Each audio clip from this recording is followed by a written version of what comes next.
So, are we good to go? Yes, we are. So, hello everybody, and welcome back after what feels like an eternity to Cold Shenanigans. I'm here with the usual bunch. Juno.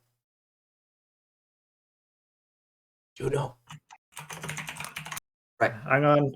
I typed in chat, I was waiting for the alert. The alert, as this time I remembered to turn off the alerts before starting the stream. Boo. Oh, I put my entrance music. You have to join me. You have to join me in a Hello. regular stream if you want to see those. Fine. Hello. And then, because Juno took so long, we've also got Nerds and Sky. Hello. I feel so appreciated. I thought we were friends, Millie.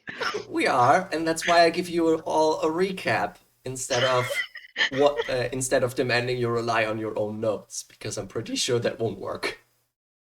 I don't know. I've got we have the day off in big green letters. Yeah, because I told you about that like 20 minutes ago. And also, I've got another note that says that I know how to say spoon, spade, and cabbage in Celestial. See, I Yep. do take notes. Yeah. All right. So what happened last episode? You got sent on a quest to retrieve the blood of a Celestial by Arnold, who needs it for a ritual. You actually managed to do that, getting blood from a statue. Well, Mervyn did, while Solon and Jeff went off and killed a bounty hunter. That was after a person called Zintris, or A productive day all a round. productive day all around. She was the lovely lady who gives us food. By the way, Juno, I forgot to give you something before we get into anything. Because I wrote something down.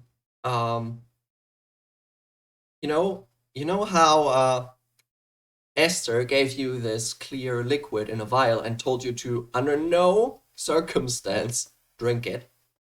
Yes, because I remember saying I will save that to put on someone's food who I don't like, so it ruins their food for them. Yeah, can now note down more specific stuff about it. It is an ingestive poison with a constitution save against 15 in order to, and on a fail, they take 68 damage, poison damage, gain the status of being poisoned and blinded for 1 hour. That's actually horrifying. Jesus. All right, so it now says vial of not tasty things, in brackets, con 15 saves 60. Was that 6d8 or 6t8? Yes. Right, just wanted to double check. No, 6d8. Okay, because 68 would have just been mean. I mean, there's a vial of not tasty things, and then there's a vial of haha, you be dead. That exists as well. It's called purple worm poison. I didn't know they still had purple worms in 5th edition. I thought they got rid of those at 3.5. No, they exist. And there's also a frost variant. Oh, that'll be cool. But anyway, now that we got Jeff's poison done, after returning the blood to Arnold, he actually he told you that that he doesn't need your help for the next few hours, so you can take a few. And if you have anything to do during that time, you're free to do so. Otherwise, we can also fast track it if you're just gonna say you're just relaxing in your room. I have a mystery box I would like to try to open, please. All right, I know exactly which one, and I know that you need to make an intelligence check for me. Enthusiastic noises there from Stinger. My intelligence is a lot higher than I remember it being. This should not be fine. It's a 9. Well, it's this mysterious wooden box that the dwarf gave you, and you try and solve the puzzle, but you just get stuck. You just get stuck. Like literally, some parts are stuck, and it takes you another 10 minutes to get it unstuck again, just to reset all of it. Unfortunately, this time you didn't manage to open it yet. Who's someone really smart that we know? How smart's really smart? Smarter than us, specifically. Well, possibly Arnold. Is Arnold busy today? I mean, he's just given us a day off. I mean, Esther might be clever. There's also Tease and Marsha. They might be clever. I don't know. Those two are dead. Oh, they were the dead people. So what about either Guy, Andre, Dan, or Roger? I don't actually know how smart any of our friends in our lovely underground cavern are. Maybe I should actually get better at making friends. We have friends. Yes, we have friends, sort of. Fellow cult members, those are kind of friends. Like crewmates on a ship. Exactly. Comrades. Yeah, you could definitely call them that. Comrades. Well, I think, like, since Arnold is in charge, he's got to be pretty smart. So, do we think that asking Arnold might be a good idea?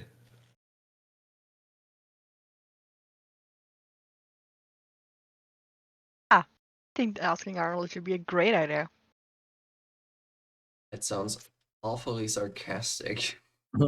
Follow-up question: how likely do we think that Arnold will take the contents of the box for the cult rather than letting Skigger's character keep it? Because I feel like since it's Skigger's box, that you should keep whatever's in it. Why doesn't Solon just go and maybe ask her comrades? Because we know there are a few of them, so she'd be like, ask Guy and be like, I've got this puzzle box. Do you think you're any good at it? And let Guy try, and maybe let Andre and Dan and Roger try, and just let them see if they can unlock it. If they can, brilliant. If they can't, never mind.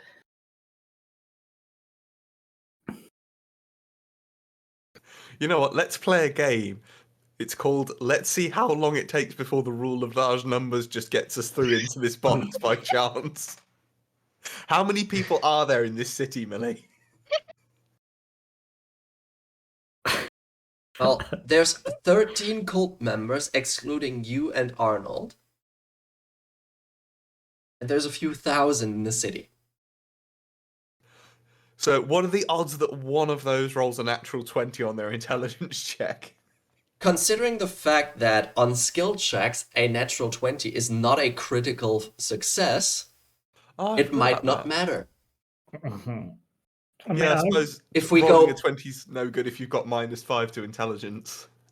Well, you do realize that there's DCs up to 30. Yeah, but that'd be really mean to put that on this box because, like, none of us have a +10 modifier to intelligence. That is correct.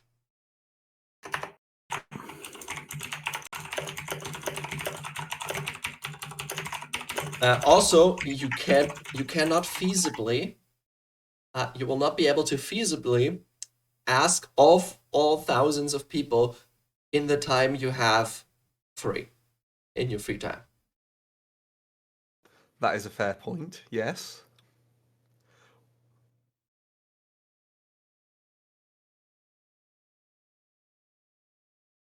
So, what do you actually want to do, if anything? Yes. Yes. Sorry, you go. You go, Skik. I was just going to suggest having Jeff try it. You want Jeff to try and open the box? Gino, you laugh right now, but when you roll like maximum on it and unlock the box, But it won't happen because the only way Jeff's gonna open the box is either if he's somehow really lucky, and this sounds like a perfect example to throw a luck roll in there, or he smashes it with a hammer. Let's be fair, that's probably not going to help when it comes to opening the box in a good fashion. That's just going to break it. I mean, it's not exactly up there in the tenets of things for what I am good at. My tenets are the tenets of smash people, not the tenets of open fiddly things. Jeff Fine. is smarter than Solon. Please try. Fine.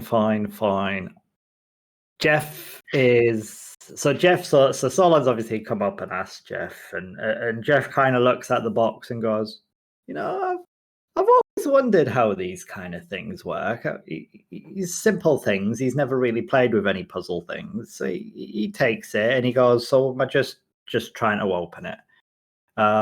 So I'm gonna give Lucky a go for the day, and you can choose to use luck after you've rolled.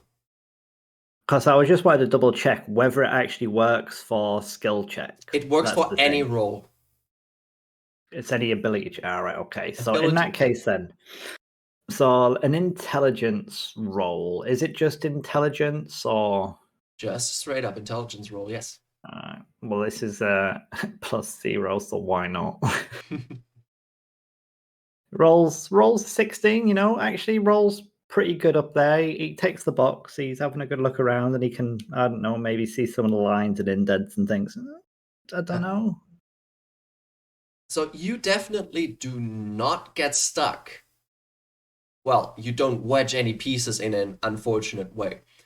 You do get stuck in the other sense, though, as you can't figure out how to continue with the puzzle at some point. And you also begrudgingly, after getting way further in the puzzle than Solon did, have to reset all the pieces, which again is also a very tedious task. I'm like, oh, good fun that was, but I can't get past this bit, and then I put it all back, I give Solon the box and go, that was fun. It was hard. I couldn't see any way into that really. And I'm not going to use a luck point because I think I'm only going to be able to roll 4 higher than I did. So, yeah. So I give Solon the box back. All right. Do that. I just realised, does this mean that I have the highest intelligence score with 12? It does, yes.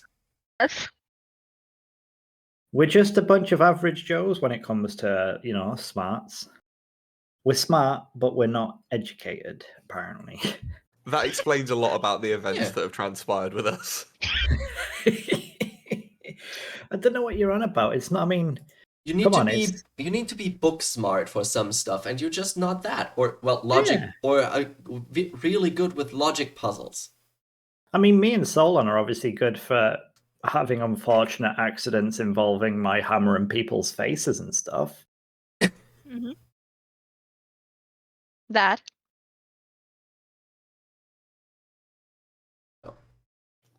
Okay, well... Anything else that besides the box? Well, besides the box, I don't know if you guys have any particular plans for the day, but I have a suggestion, if I may. You may suggest a way. Yes. I don't know how much you guys remember about my character's backstory, but part of the reason that my character is here is because he was formerly a pirate and was betrayed by a mutinous crew, and I'm now trying to hunt down the betrayers. And I heard a rumour that one of them might be here. But we've seen all... I'm assuming I've met all of the other cult members at this point, or at least seen them, Millie. You have, yes. None of those look familiar. Looked familiar in the beginning. Yeah, so either they're very well disguised, or it's not them. and I don't want to go bugging Arnold about this, but I would like to ask Esther if there are any other cult members or people who've left the cult recently, other than the ones here.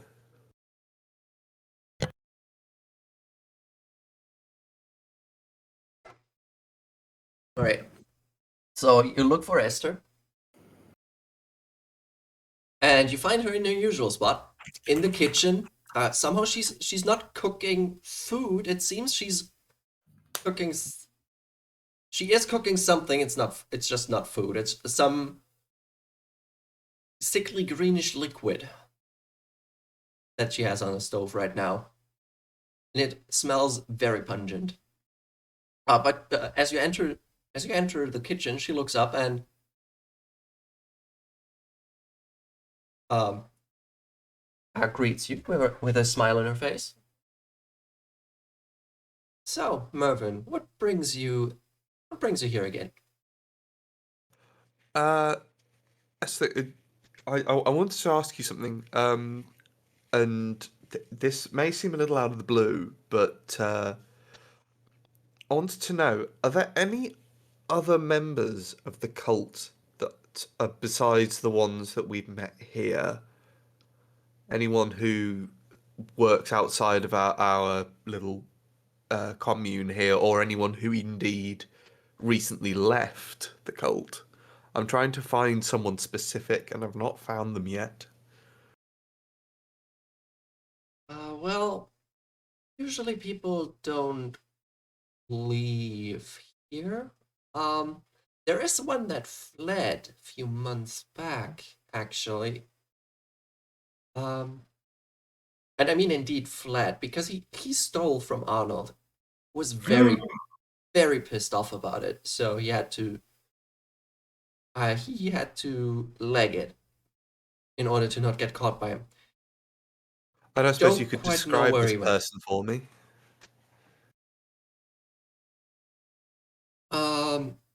Half orc, I think.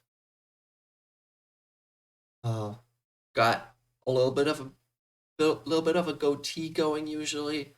Uh, very tan skin, very weathered, and shortish, curly black hair. I don't suppose they were foolish enough to give their real name, were they? I don't know. Does Aurum sound familiar to you? Okay, out of character now because Millie and I have not discussed this between ourselves pre. Yes, thank you for putting me on the spot here.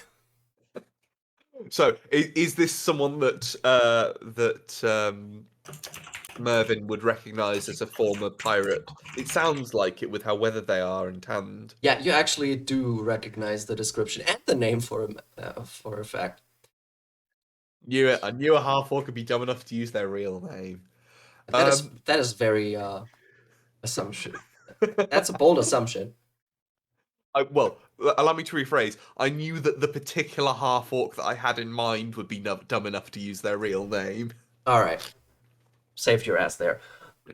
Yeah. Okay. So back in character. So this person fled. They might actually be the person I was looking for. Do we have any leads on them? I might want to track them down myself, if not for Arnold's sake, then for my own purposes. I have my own business with them. Well, actually, he did apparently charter or book passage on a ship to Elysia. That's a long way. Damn. Yeah. Yeah, it is. Now, I mean, it's just on the other side of the sea strait, so, but yeah, it's considerably, it's a long ways. It's more than a day's travel is the point. We had the day off, and I wanted to Oh, spend yeah, some of oh, it yeah, tracking it down. oh, yeah, But no, I'm definitely. not. I've much as my business with this person is very important. I'm part of this crew now, so to speak, and I value that very highly. So, now is not the time to go chasing off. Maybe once our business is done with what we're working on at the moment, Arnold would give me leave to go and chase after this. But for the time being, our priority has to be our business here, I think. But that is a shame. But thank you, Esther. That's been most enlightening and most helpful. I'm very grateful. Well, you're welcome. And could you do me a favor? Certainly. Could you please really make sure that Jeff doesn't drink what I gave him? I'm a little Oh, worried. we've been keeping an eye on Jeff. Don't worry. I think that on some level he understands what the contents of that bottle are, but he's unique in a very wonderful and beautiful way, and we don't want to shatter that in any way. So we're just keeping an eye on him. But don't worry, we're making sure he doesn't drink it. All right, thank you so much. Well, since you've lent me a hand, is there anything I can do to help around the kitchen for the time being, or are you all right by yourself? Do you by chance have any fresh tarantula insides on hand? I don't have them on me, but I don't mind making a run out to town if you know where I can get them. No, don't worry, I have enough. Okie dokie. Another hand wouldn't help much, but thank you for the gesture. Alrighty, I'll leave you to it then. Take care, Esther. You too. All right. Yay, I got a lead that I just dropped Millie in on. Sorry. I should have given you more of a heads up and left it for much later. It's all right. I've not actually done this sort of thing with backstory before with characters. Like I haven't played a player in such a long time, so lesson learned, and we'll have more chances to discuss other things before streams. All right. Anyone else want to put me on a pedestal? Put me in a spotlight without having prepared anything? Well, since you ask. All right. You're not right now on the lookout for your long lost stepsister's cousin's dog. All right, that's good to know. Well, actually, no. Now that you mention it, Yeah. I mean, I have 15 gold, and I'm pretty sure there's got to be some good places to eat in this town. Definitely, yes. There are some good places. You actually been to one? No, wait, you didn't. Mervyn and Solon went in. oh yeah, that was while you were stealing scouting feathers. the cathedral. Yeah, you were getting the feather at that time. But yeah, there's definitely some nice inns and restaurants and taverns where you can get food and drink and other services if you so choose. Well, I vaguely remember saying I wanted to do some shopping for something, and I can't remember what it was I was going to keep my eye open to buy. Now, Pork sandwich? no, well, there was the pulled pork sandwich I wanted, but there was an actual item that I wanted to shop for and I buy, and it was in my notebook, which is no more, unfortunately. Was it a hammer or something, or a specific item? I don't remember. It doesn't matter. Well, maybe I'll come back to you. Maybe. In the meantime, Solon has just said pulled pork sandwich, and Jeff has gone, ooh, yes.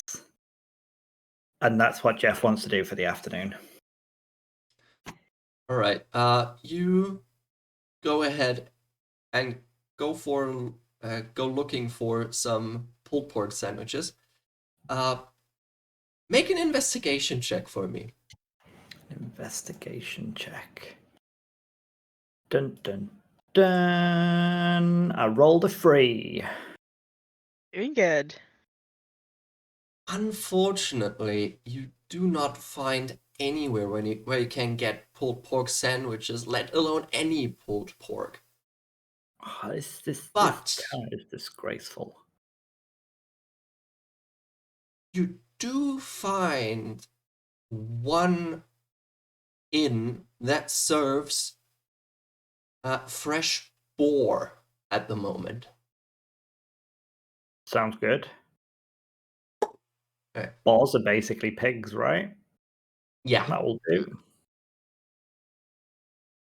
Jeff goes in, hears boar, and thinks fluffy pigs. Perfect.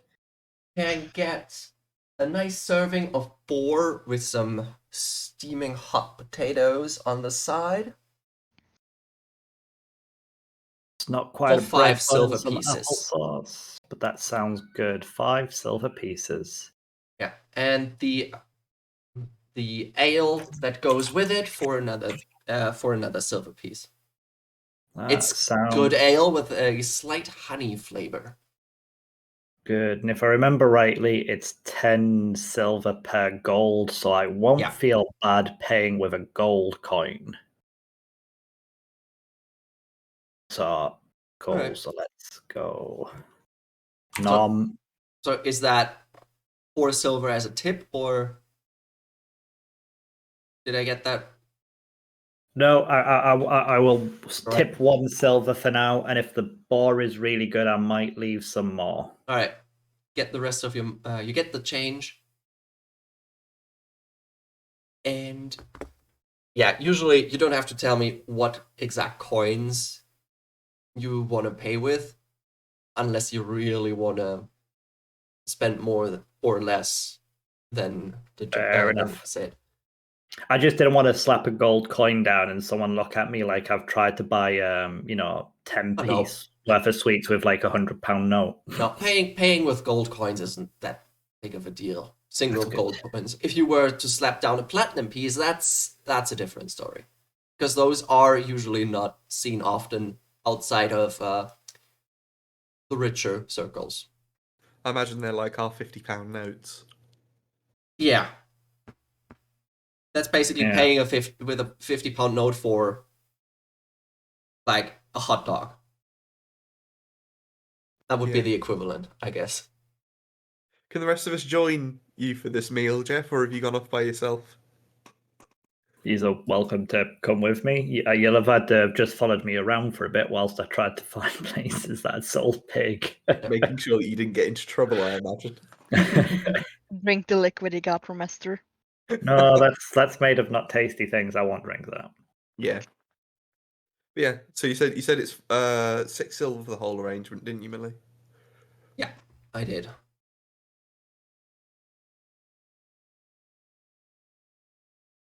All right then. After getting some nice food in your bellies,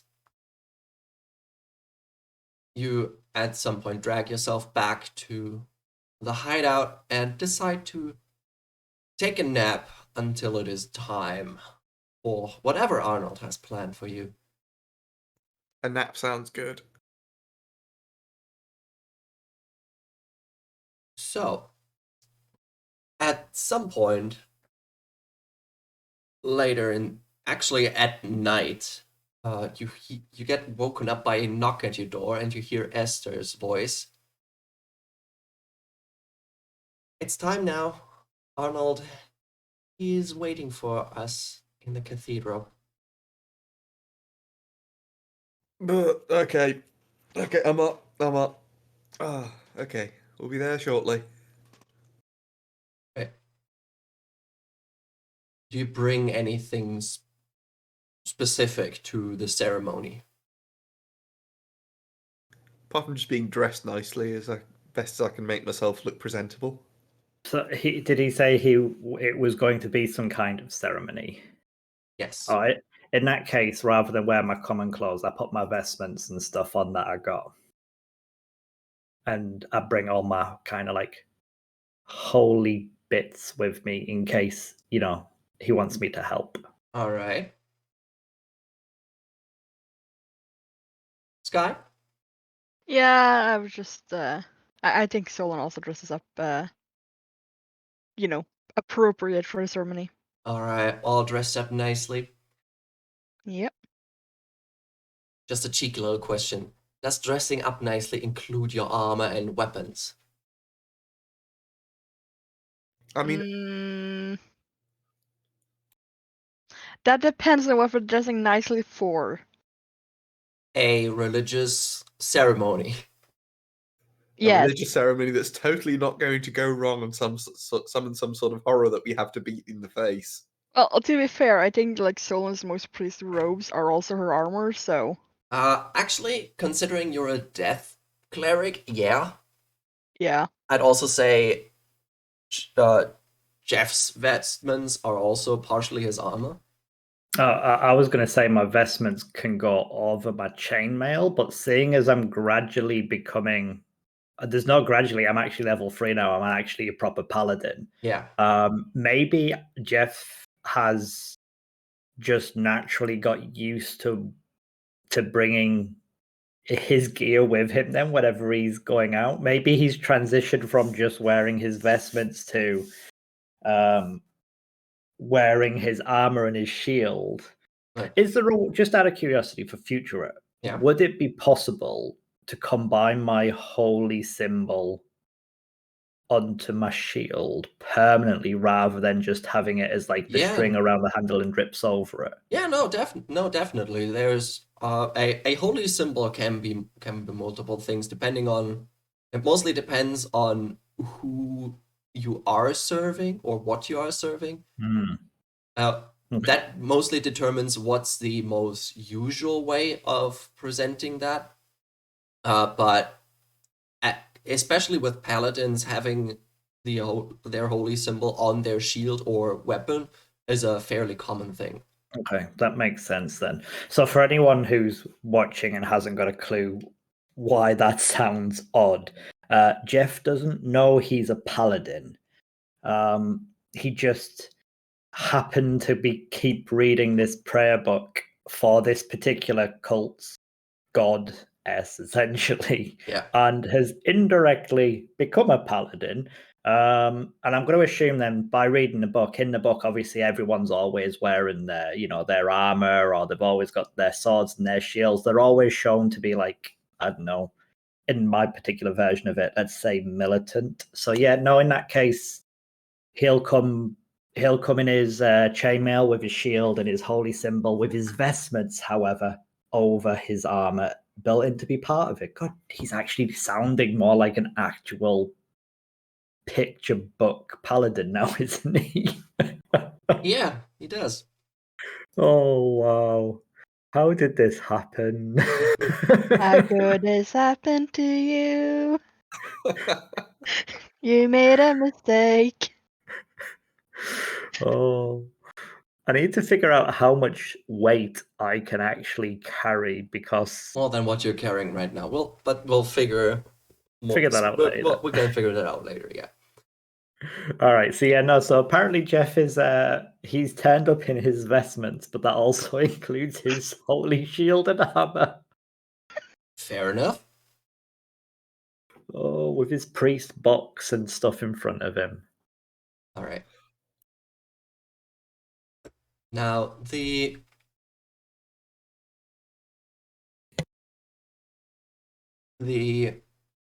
cathedral, or the ritual chamber, however you want to describe it, is a rectangular room with a door at one end and a statue on the opposite wall. In front of the wall is an altar. In front of the altar, fairly central in the room, a circle engraved into the stone. And then like rows of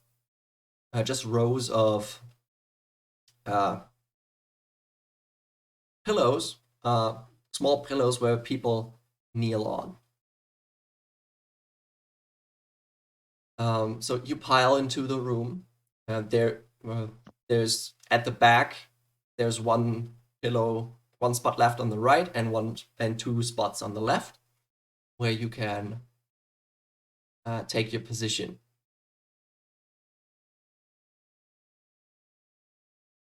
So, shall I take the one spot on the right? However you choose, there's no fixed spots for anyone.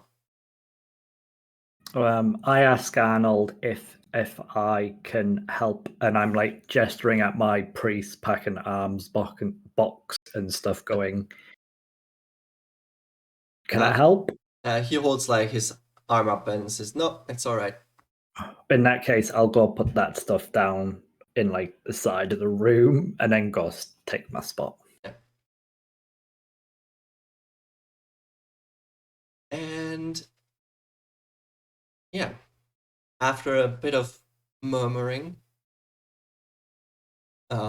Arnold speaks up.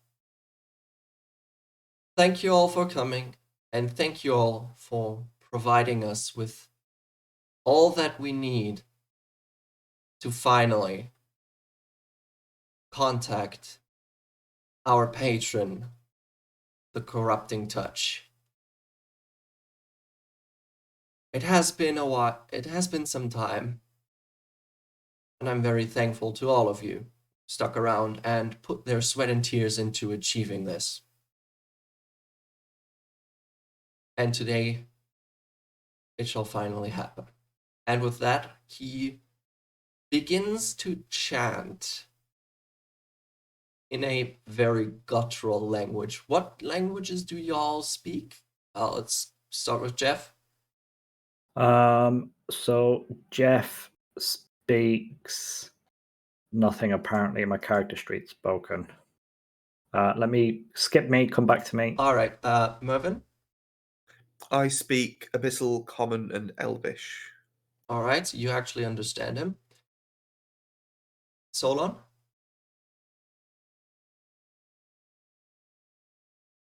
Possibly muted. I am definitely muted. I was laughing too hard earlier. All right. Uh, I can't find it. Well, there it is. Abyssal, Celestial, Common, Draconic, and Infernal. You also understand it. Um, Please tell me that Jeff also knows Abyssal. He does Abyssal, Celestial, Common, and Dwarvish. It's almost as if it makes sense for you guys to know Abyssal, praying to an abyssal entity, to a demonic entity, that is. So yeah, you actually understand him.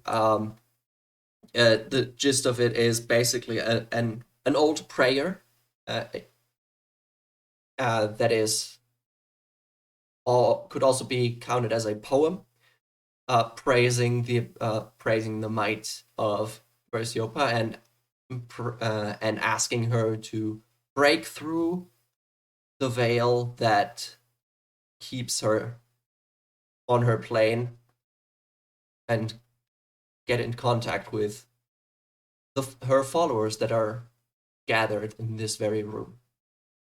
And as he goes on and on with his chant, the lights starting to dim and the circle in the center of the room starts to emit smoke. And once the smoke hits you, you really have to try and keep your food down, because it is a mixture of rot and burning flesh that emanates from that drifts on the smoke. And as Arnold gets more and more frantic into his chanting, and he gets louder and louder, and then he abruptly stops as he reaches the end. And silence falls over the room for a moment. Until you all hear a voice. Not with your ears, but in your head. And when you look around, you realize that it's not just you three, it's everyone in the room that hears it, because everyone's heads are twitching, trying to figure out where the sound comes from, but it doesn't have a source. Hello, my children.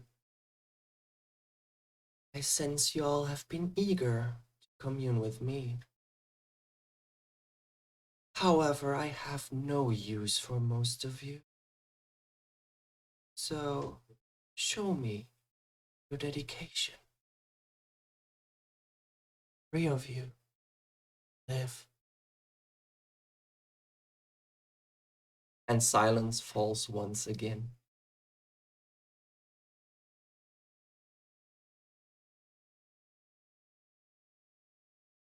Well, Shit.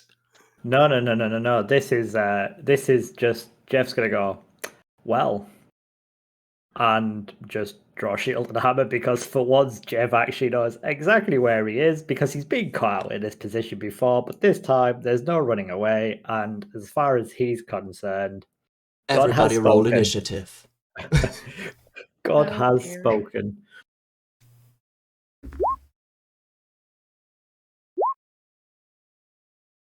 Move that over there. Look at those. Look at that 23. No. Peter. Damn. I mean, just out of It's literally a max roll for me. is is Esther around? She is. Oh, No.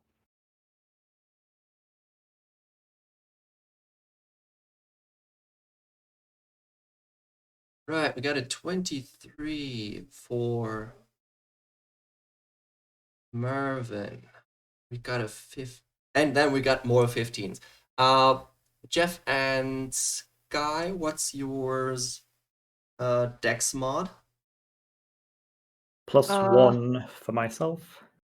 I have nothing. All right, so Jeff, you go first, then goes Sky, and then go everyone else. It is first goes Mervin. Crap, I was really hoping to not be the person to have to call Then this. goes Jeff, then Solon, then the cultists, and then Arnold himself has separate initiative. I mean, if it makes you feel better, you can pretend that Solon just went, let's kill them all. Like, I fully understand what's supposed to go on here. Can I gauge from the expressions on the other cultists' faces whether or not they're in on this? Like, I'm fully expecting Arnold will be, but I don't know how much the dedication of the other cultists is going to be. Well, and first, you may wait. Nurse, can you move your token? Is that the one that you just moved around? Yeah, it's the one I moved around. Because it seems like the tokens don't quite work. No, that's Solon's token apparently. Yep. The I too don't know. many tokens. Don't know where you want it. I think you would be about there if Jeff has placed his stuff somewhere around. Right, which I'm just gonna copy the tokens that you guys chose. I think this is Jeff. Millie, for the love of all that is holy, do not scroll up.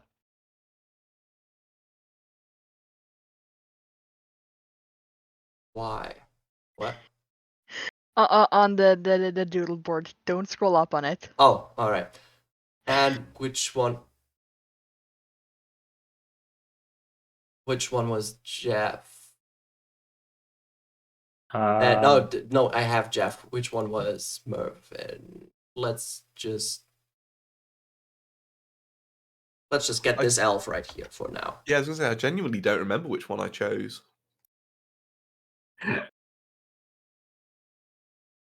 There we go. This is Jeff. And this is Mervin. Apparently, I cannot edit it for some reason. Yeah, I can't move that one. You're just gonna tell me where you want it moved. That's fine. Yes. So it was a question. Aren't there suddenly a lot more people in the cult than I thought? No, that's 13 around. 13 excluding you and Arnold, which so 17 total, which is the exact number of people in this room right now. Right, okay. Which one's Esther? Let's say this one is Okay. Esther. Can I mark? Jeff's, I can mark her. Jeff's going to have a hard time choosing which three. I'll give her this heart. So Mole, now you know which one is Esther. Okay. Everyone else, on the other hand, well, first of all, Mervyn, you're up. I don't like this. I actually need to use up my action to be able to summon my packed weapon now. Just give me a second, please. I had Sure. a lock on it.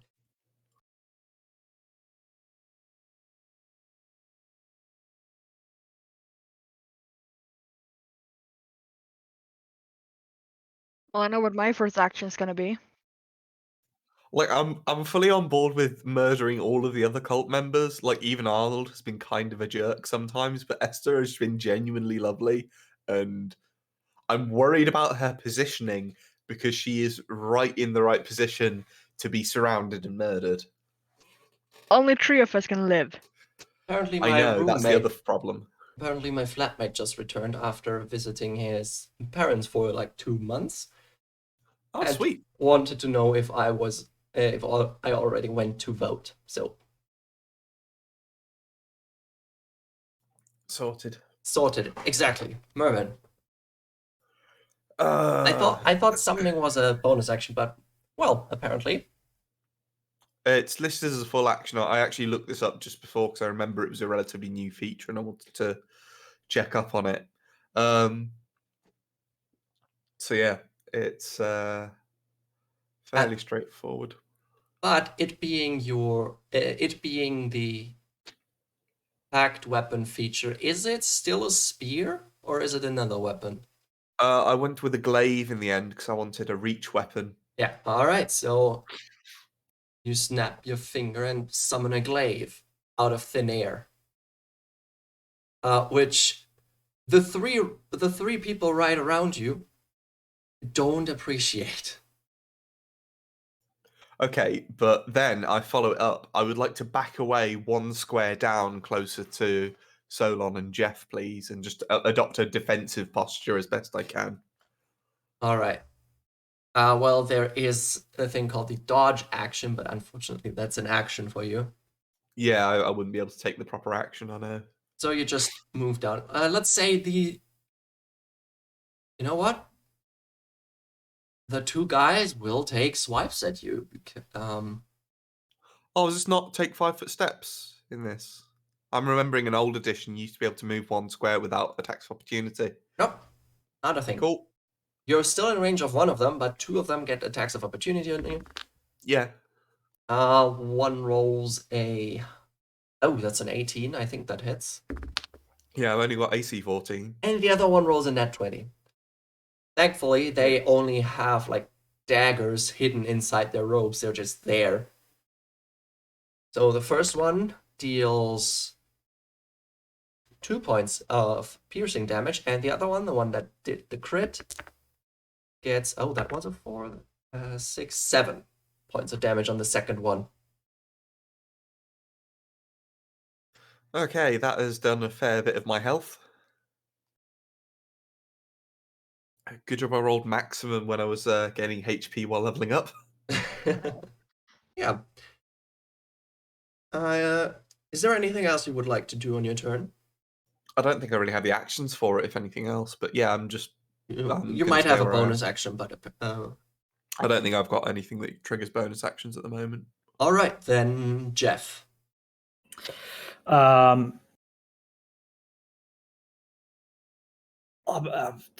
Jeff kind of wants to shout, you know, he kind of just naturally wants to shout Esther, Mervyn, Solon to me, and then just smash them, whoever it is in front of me. because that's God has spoke well. It's not God, it's our Perseopa. yeah. I'm trying to think. I'm just going to say Our Lady has spoken, and for Yeah. whatever reason, it just feels natural to me to follow it. And I know the people who actually care about, let's just say, Versiopa, and that's these 4 people, and maybe Arnold, but he's all the way over the other side of the room. So yeah, so that's what I'm going to do for now. I'm gonna say, Esther, Solon, Mervyn, behind to me, and then I'm gonna just, because I've got my shield now and I've got my Warhammer one-handed, I'm gonna smash the cultist who I don't know who it is in front of me. It's probably Helena. Yeah, I don't know that one. It's not I only know Guy, Andre, Dan, and Roger. So if it's not one of those 4, I definitely don't mind hitting it with a Warhammer. All right, then make your attack. And once again, you've rolled with advantage without having advantage. It just always rolls with advantage. Yeah, you It's have just it. Yeah, so just use can just switch use it. the first The just left use the one, first yeah. number. So I rolled a 23. 23 is that definitely hits, yeah. And I do 7 bludgeoning damage. 7 bludgeoning, and that shall be enough for your first kill. Yaha. And then I would like to step towards into the gap, basically step over the person I've just downed to fill the spot. All Because right, that I'm works. obviously I'm trying to make it so there's my ability to keep Solon and Esther safe. All right. Of course, just stepping over a body should work. People are not that big as to occupy all of that space. Anything else? You do have a bonus action. If you have anything on, I know on level 3 it's a little hard to have bonus actions or anything on a bonus action really. No, my stuff's kind of on hand for now. I don't need to do any. Yeah, don't need to do any kind of divine sense or anything, and I'm not going to channel any divinity for now. I've got no reason to. So now that'll be me. That's it. All right. Then it's Solon's turn. Well, so Solon is, perfectly normal and balanced and not psycho at all. So she's gonna ray of sickness on Esther. Ray of Sickness of Esther. Okay, can you tell? I think it's a saving throw on Esther's end. No, it's ranged spell attack, which I had to figure out how to roll. Should be in the core. Let's see. Wrong spell, but 18. Yeah, wrong spell, but 18 hits. Yes. I would like to use my fighting style protection, which when a creature you see attacks a target other than you that is within 5 feet of you, which they both are, I can use a reaction to impose disadvantage on that, and I'm wielding my shield. There's a problem with that though. Why? Because when we started this, Millie said we can't turn on each other. No, this is not turning on each other. I'm not turning on you. I'm protecting Esther. Yeah, I can have word. this is just Esther giving needs you. to die. This is just giving you disadvantage. So just roll again. I will. Just gotta go back to it. And then Solon's like, "What are you doing?" 7. Well, your Ray of Sickness looks very much like it's gonna hit Esther, but in the last moment, Jeff's shield suddenly suddenly appears out of nowhere and parries your attack. Parries your spell. I'm like, Solon, what? Why? Esther's with us. Only 3 of us can live, Jeff. You, me, and Marvin. But And then I suppose we can carry this on next turn. We can. First up, the cultists go. Which means that I'm just gonna go from left to right because that's a lot. Let's have some people try and kill each other. That's not a hit. Next one. That's not a hit. Next one. That's not a hit. Next one. That's not a hit. Next one. That's a hit. That's a hit. So this one attacks this. The guy up here attacked this guy right here. So Mervyn, this is actually some help. Yeah, that means that everyone's going to provoke my attacks of opportunity now. So this guy right here. Let's just say this was Dan. And he just looks at Andre, who's just fixed his eyes on you, Mervyn. And Dan just comes from the side and just gently, with a grin in your direction, puts the dagger on Andre's throat and just slits it. Andre is no more. Jeff feels a bit sad at this, but he understands. Then, next one. Nope, that's a natural one. Next one. Nope. God, I'm rolling balls. That works. Well, that's possibly where you're going wrong, Malik. You shouldn't be rolling balls, roll dice. All right. So that's this one. Let's say this is Ernest. He's in a scuffle with a guy called Tono, and it seems like Ernest has the upper hand and stabs toward Tono in the heart. Then last two. That one also hit. Because that one is against. Well, Jeff, what's your AC? Fully armored up like this, it is 18. I rolled a 19, which comes up to a 20 for, let's say this one is Marcel. She's trying to stab you with her dagger and succeeds. She finds purchase, but only deals 2 points of damage. That's fine. That was what happened when I raised my shield to glance a spell from the corner of my eye. Yeah. And last but not least, Esther. I kept her for last. Nope. She also misses. Was it this person who stabbed me? Yes. Okay. They're about to get hit. Now, we come to Arnold, who... Shoot, I actually messed this one up. I need to check a... No, actually I don't. Because I know that the spell is a...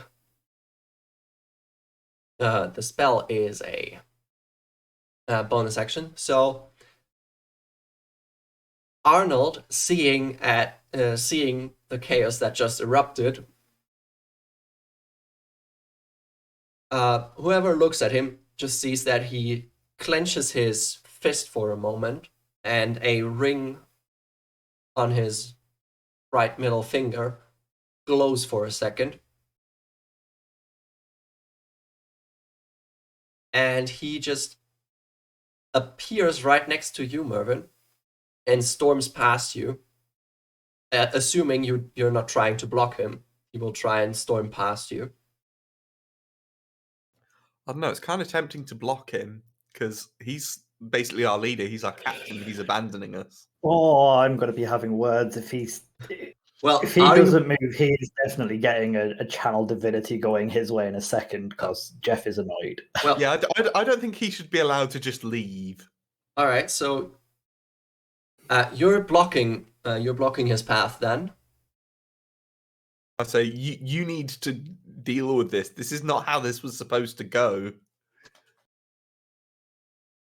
Oh, I agree. this is not what's supposed to happen. And he can do that. So he summons a spiritual weapon.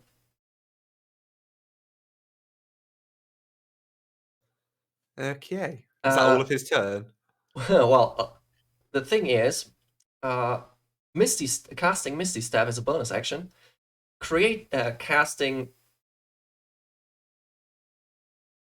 Oh wait, can you actually cast double cast? Well, Just no, one's got the actually. action support, I think.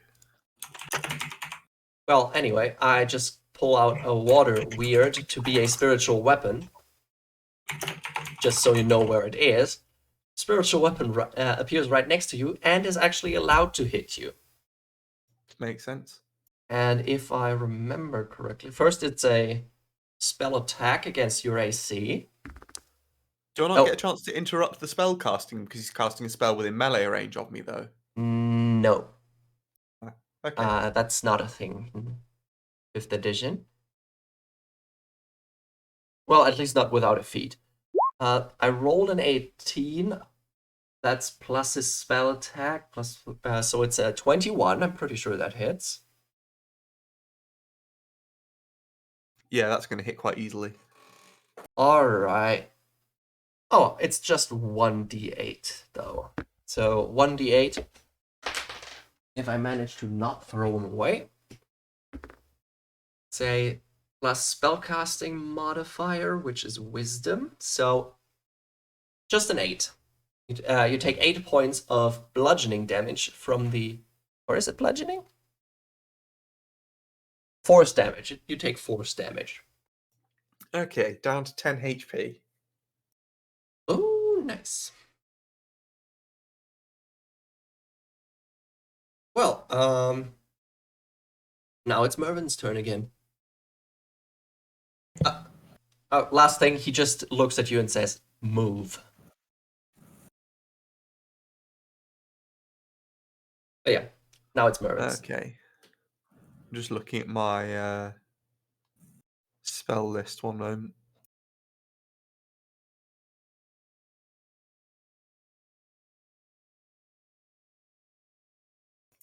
Okay. Is Arnold wearing armor, or is he just wearing robes? Well, he is wearing robes. You can't see if he has anything under it. That's good enough for me. I am going to very angrily go for Arnold with my glaive. But actually, no, I have a better plan. I'm going to hex him. All right. So the spell, the hex spell is a bonus action. Mm-hmm. It is. So, and I can't find a save. I don't think it has a save. No, you just place a curse on someone, and I need to. Once again, unfortunately. I'm sorry. Be right back. Sure. It's all right.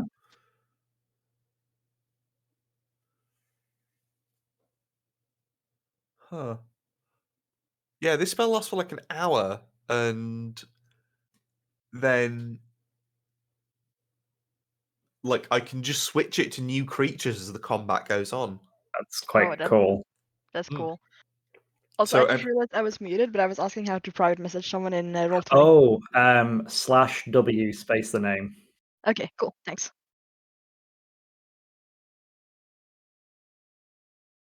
So yeah, if I hex this guy, I deal an extra 1d6 necrotic damage whenever I hit him, and I can make him roll with disadvantage on any of his ability checks.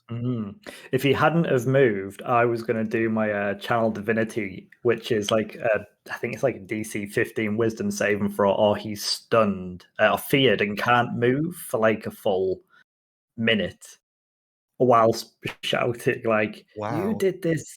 You annoyed Our Lady to whatever. You know, she's now angry at all of us. This is your fault." And I'm going to be like, Versio will save us for. I'm going to like argue for us 3 + 1 for Esther. Like, Yeah, because we're cool. Like, yeah, we're doing stuff for her. I'm praying to her. You know, she's actually, as far as like the non-role playing element is, she's gifting me powers and stuff, and that's what I'm going to try and do anyway. I feel like Solon, you might be our savior here because like both Jeff and I are like adamant that like no, like Esther helped us, we can't kill her, and you're the pragmatist here. It's like, guys, a god is literally going to kill us otherwise. I think. Oh, that's the thing. I'm going to try anyway. I'm going to try and put the religion and the paladin side behind this, and we'll see if it works. We'll see whether Millie. Well, actually, it might go with the rolls. So Yeah, if it goes exactly. with rolls, then hopefully the religion side. If it doesn't, then I'll just have to apologize, and we'll see how it goes. I mean, how Alright. charismatic are you? I am back. Welcome back. Hello, welcome Terribly back. sorry about that. Kind of unlucky that this is the day my roommate decides to come back It's and all needs right. It's not to a problem. get some information across. It's absolutely That's cool. fine. All right, Mervin. At least you had enough time to get you to find out what your turn is going to be, right? Yeah. So the plan is to hex Arnold and then attack him with my glaive because the hex is a bonus action. All right.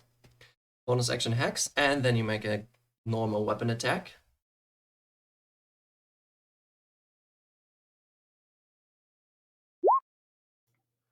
Nice. Oh no. Oh my Yeah, god. 22 definitely hits. So that deals 13 damage from the glaive, but because of the hex, I also deal an extra d6, which I need to Yes. roll one moment. Yes. Come on, sixes. It's a That's 5, so that's good. 18 damage to Arnold. Wow. Yeah, fuck that guy up. Also, he is on disadvantage to an ability score of my choice. I don't know. Does the spirit weapon count as using its controller's ability scores in that regard, or does it not matter because I just one shot him? It's for ability checks, not for attacks. Makes sense. Yeah. In that Usually. case, I give him disadvantage on strength. In that case, with the hex. All right, disadvantage on strength checks. That works. Yeah. 18 points. We're gonna do some quick maths here. Quick math, 5 plus 5 is 12. Exactly. All right, got it. And that's pretty much your turn done. Yep, that's all of my stuff. Which brings us to Jeff. All right. Question before I get into the roleplay side of things. In my book of religious things, do we refer to Versiopa as like Our Lady or anything like that? Yeah, our Lady is a phrase that is used to refer to Okay. her. Yes. Okay. Jeff is slightly incensed at this point. So I'm not going to shout because that would just be loud. But Jeff is shouting at this point. He's like, Arnold, damn it, you've royally ticked off Our Lady. We were all here showing our loyalty. And he's properly angry as he swings his warhammer down at. I was going to warhammer the person who stabbed me in the face, but because I'm now that incensed at Arnold, I'm going to warhammer the person in front of me All right. instead. So I do that. 23 again. Yeah, that hits. For 6. A 6 bludgeoning. That's your. That is another kill on your hands. I'll step into. Let's just say Barsha, probably the youngest, barely out of her teens. Now we feel bad. Jeff gets her doesn't- chest caved in by Jeff's warhammer. No, that's fine. Solon is fine with this. Yeah, Jeff is all right with this. He's angry. He'll only be a bit upset if it's Guy, Dan, or Roger, because they're the other people he actually spoke to. So Jeff's like, "This is your fault. You've caused this." And I'm like, "Our lady was here for us. She's kept us safe." And I step into the place of the girl I've just downed, and I'm like, "Our lady." And I attempt to kind of, I'm going to say, cast a prayer or a battle prayer whilst I'm stepping over this person who I've just cleaved almost into with a blunt object. That's impressive. And I'm like, Our Lady, hear me. I will be your shield. Please let the free be. Please let the free be Mervyn, Solon, and Esther. Let these three be your weapon, and me be their shield. And I'm like, Alright. Arnold, you swine, and then that can be the end of my rant for this turn. By the but way, I'm this making is my way that way. while this looks like a creature, I'm just having this here as a just symbolically. This is just a floating weapon you can walk through. If you Oh, well, want. in that case, I'm walking through it then. And we'll see if the lady who tried to stab me last time wants to try and stab me again. So do you want to stop here or keep on going? Right. I will stop there because then I'm close enough to hopefully help all of the three people I care for. All right. I'll just draw a circle here to signify that the weapon is there. Pretty sure that works that way. And I'm if hoping. If not, I decided it does. So, Solon. She actually. Wait. Yeah, we got another attack of opportunity there. Of course, she will try to stab you. Better you than her, of course. 12 doesn't hit, right? No. No. I just kind of, I've already glared, I'm angry, and as I'm stepping away, because I know what she's going to do, I'm kind of like, I swing my shield around, because it's on my left side, thankfully, as well, so it's the right side thematically. I just kind of swing my shield and bat it away, and I'm like, later, and I step for Arnold. All right. Which brings us to Solon's turn again. Well, Solon sort of just stares at Jeff and his size and goes, "Well, fine, if it's that important." And then she blesses all four of us, including Esther, by using a level 2 spell slot. Oh. Bless on all. You bless three creatures. An attack roll a d4 and add that to the attack roll. Yeah. For a minute. I think I might even be able to hit an Eldritch Blast with that. Well, I wouldn't do that against Arnold right now because otherwise he would be in disadvantage. But all right, Solon blesses the three of you plus Esther. All right. Anything else? Nah, she just like gives Jeff a look of, "This is all your fault if this goes wrong." Just like, why'd I put up with this kind of thing? Jeff smiles and nods whilst turning back and going, "Come here, Arnold." Okay. I'm gonna go through all the cultists then, once more. Gonna start on the top left. That's not gonna hit. That's gonna hit though. This lady up here stabs the gentleman to the left after they've struggled for a few seconds now. And both fell. After both fell on the ground, only one of them gets back up. It's going to serve Arnold so right if the other four near him just mob him and murder his face. The other lady uses the distraction, using this one being distracted to her advantage, and just stabs her in the back. This guy is turned to the other guy right next to him. Misses. and the other one does too. So these two are in a standstill. One of them is Dan. One of them is Dan. Now I get to. Stop giving them names. No, Jeff. no. They have I know names. these. They had names. So Names. right, the one I know, but I was trying to forget them so that we can murder them peacefully. Jeff won't forget this. But it's One- better if you know their names. True. This is Actually, yes. This is Roger. He's the one that Yes. tried to this. No, he's not Which the one that means- tried to stab him. This is Roger right here. So that's Dan and Roger. So either the guy in the corner or the guy near Esther is Guy. That's the one near Esther. Okay. Dan. No, what did I say? It was Roger, right? Roger is actually tried to stab you. Didn't manage to. Good luck. And you can see that he's very afraid. The look in his eyes. Right. Guy is actually Guy and the lady down there are actually trying to stab Esther. Guy misses with a nat 1, and the other lady also misses. So Esther's doing well. Good for her.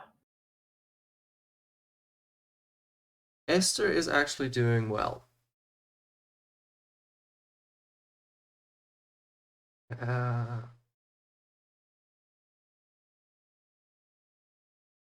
Automatic my message.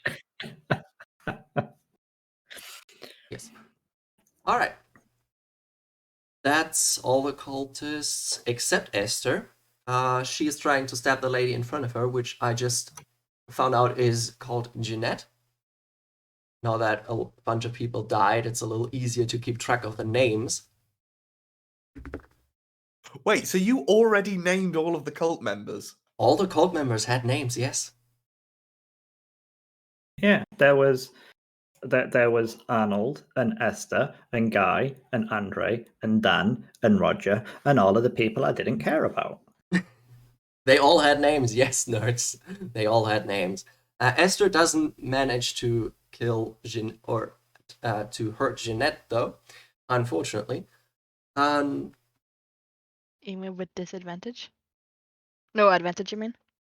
She doesn't have whatever advantage. The Oh, right. She gets a plus. Let's just have a look. D4. She gets a +1 on her attack. That's a 7. And that brings it up to a 9, which is not enough. Wow, Oh. she rolled awfully. Yeah, she rolled a Yeah. 6. Maybe she was just a bit surprised to see us actually, properly backing her, and she's like, oh. And next turn she'd be like, right, stabby, stabby. Well, depending on how long a minute lasts, you can use that advantage against you. So Now we come to Arnold, and he's a real sneaky one, because instead of attacking you, Mervin, he just reaches right next to you in order to and opens the door a little bit, and then he clenches his fist again and poofs right here. Do we get to it? No, he teleports. Damn it. And he then storms into his room. Do we know that he's gone into his room? Well, we could see you can through see. the door, I'm assuming. He had to teleport diagonally because he has to see where he's going, and then he had to double back in order to get into the room, which you could see because the door is opened enough for you to see. But while running past you, now I think the spiritual weapon can attack on an action.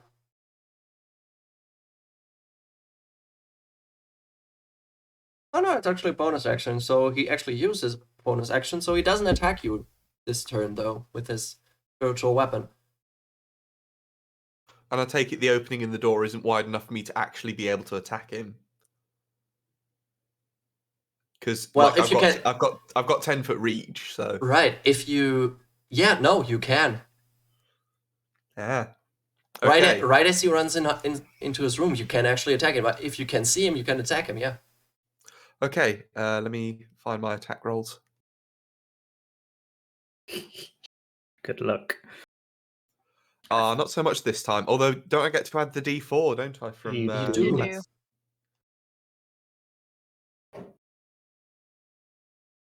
Wow. Nice. Yeah, 19. That hits. Bless is good, and that was a 15 that it rolled for damage. Let me just roll the D6 for the necrotic damage that gets added onto that. So it's a total of 18 damage I deal to him. Now I'm starting to get why the Hexblade is so good. Well,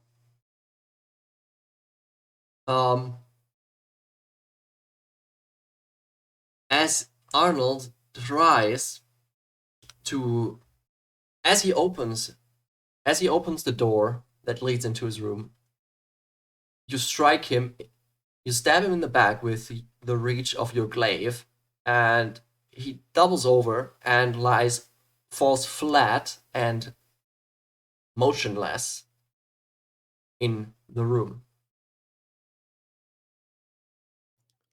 Okay. I think you should follow him and check. That's a good point. I still have my movement action, don't I? You have, it wasn't your turn yet. Oh, crap. Okay. So, has anyone else heard of double tap? But we need. Oh, Why are no, you adding tokens? Oh, the puppy. Yep, he managed to open the door. The dog's in play now. And funnily enough, right after Arnold. Wasn't this thing pug-sized? It was. Is Point it of fact, still? pug size is also roughly rugby ball size. I know, but is it still that size, do we think? I Well, haven't seen it in a To be bit. fair, there's no reason for us to kill the pug. Like, Versiopa talked to us in the main room. We have no idea whether or not Versiopa talked to the pug monster. The We don't pug know if the monster pug- might be considered an extra +1. Well, I mean, in the I've Pug seen- monster might attack Arnold first. Well, first up, in the 2 days it took, in the 2 days since this creature got created, I guess, it grew triple its size. So it's more wolf size now. Nah, it's more like Mastiff size. Uh, Oh, definitely Fox, bigger than a Wolf, fox. okay, yeah. All I'm hearing is that it's not so big that it will be immune to having a glaive in its face. Wolves are a lot bigger than most people think, so. Well, yeah, but Yeah. it's not a wolf. Is this? It sounds like it's normal dog size, a bit It's- bigger than a fox. It's normal dog size. Not bad. And for some reason, I cannot find the exact one I was looking. Oh, there he is. Here.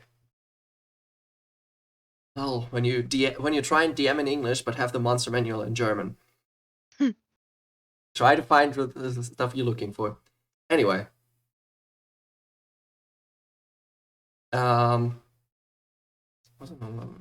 Yeah. I was correct with the putting the dog in line though. So he runs out of the room, straight at you, Mervin. I only get one And- sack opportunity, don't I? Yeah, also not when they come at you. Oh, that's half the point of the glaive, is that they move through a threatened square. You the need way a feat for that. There's a feat.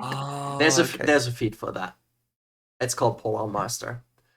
Next level. Anyway, it attacks. Be happy that it only attacks once though. That's a 13. Miss. Miss. So it tries to bite you, but it only gets your cloak. AC 14, baby. Well, that was close. That was too close. I am quite badly hurt. I could have intervened a little bit at least. I remember that now. All right. Which brings us back to Mervin. Can retaliate. Okay, so it's good to know that Jeff has my back on this. I really, really want to go and make triply sure that Arnold is dead. Can I still see his foot poking out of the door or anything? You can, yeah.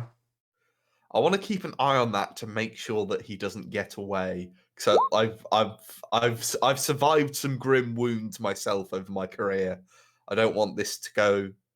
I don't want him coming back to me for revenge the same way I'm seeking out people for revenge. Mhm. But right now there is a very, very ugly dog in my face, and I'm not happy about it. Oh yeah, it Daft is very Rush. ugly. General, just slightly metagamey type question. Would you actually know if he was dead because your hex would stop? Oh right, That's a very good you've point. had When the he reaches hex. 0 hit points, my hex, I can choose a new target. Mm. Yeah, your hex would actually tell you that he did. Oh, he is dead. He is dead.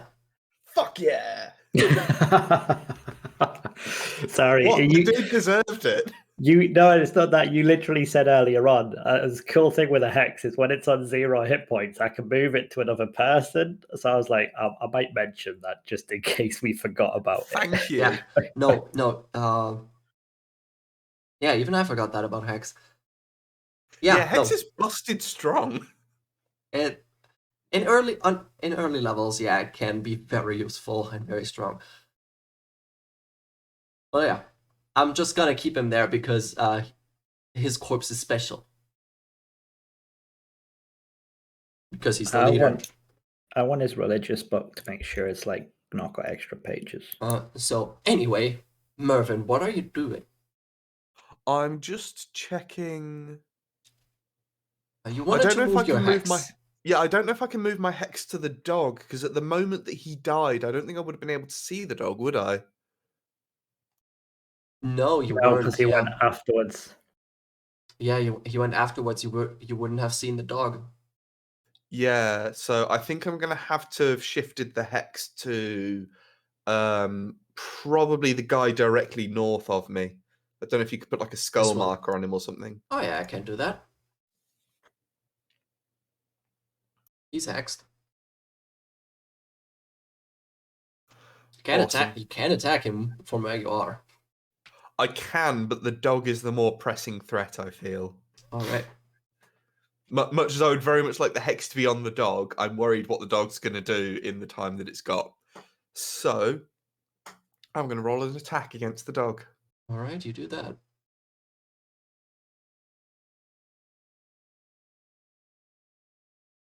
I rolled a 17 before I got my bonus from Bless. That already hits. Okay, we'll leave that be. So that would do 12 damage from this roll. 12 damage it is. All right. Anything else? I'm suddenly very concerned at the notion that the dog isn't even dead. These things have a lot of HP compared to the cultists. Guys, I think I found the real threat here, guys. Tempting as it is to step out the way, I don't want to put my friends in danger as well. So I'm gonna hold my ground. Okay. So Yeah, you wanted to say something? is dodge? Is it a bonus action or is it? No, it's an action. Yeah, I figures as much. Alrighty. Yeah, no, holding my ground. All right, Jeff. There's like this. I've got so many things I could try here. I've been thinking, seeing as it's I'm going to give this a go. So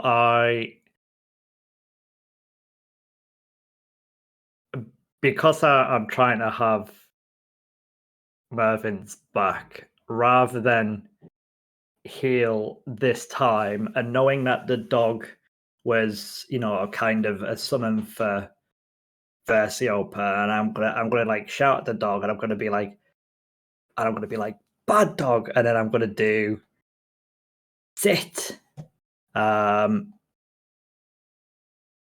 which is this. Is it the I can do command that. spell. So I'm going to try and command the dog to sit. All Or right. like grovel, actually, grovel. That's actually in the thing. All right. Yeah, let's go Grovel. with that. That's a saving throw for the dog, right?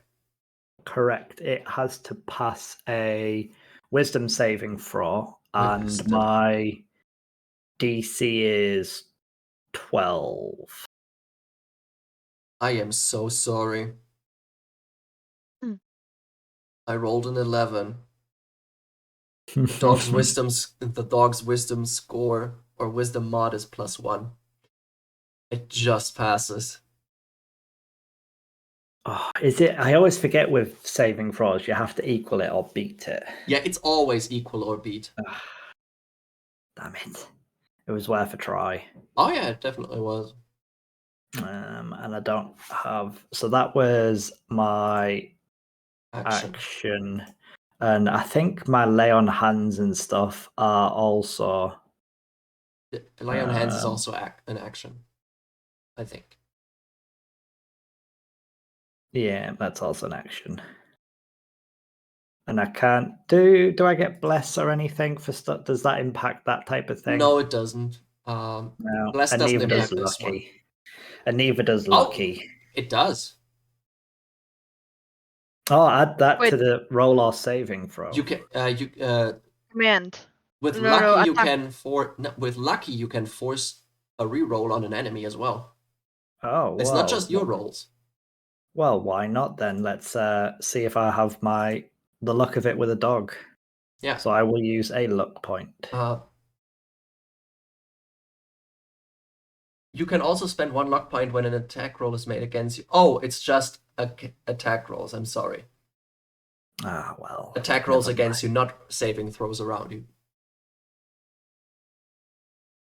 I'm sorry. I gave you hope for a second there. mind. All right. Once Jeff is done, Solon's back. What's Solon So doing? I'm not sure how bless works because this is a concentration spell. Yeah. So- Concentration spell means that basically in the back of your mind you have to keep concentrating on it, which means you cannot have 2 concentration spells active at once, but you can Okay. still use other instantaneous spells. Yeah, so you can use your healing. Doesn't that mean the spirit No, weapon's gone then? prayer 'Cause- of healing is a concentration spell. Also, it takes 10 minutes. And that. No, it isn't a concentration, but it takes 10 minutes to cast it, Yeah. so. I am.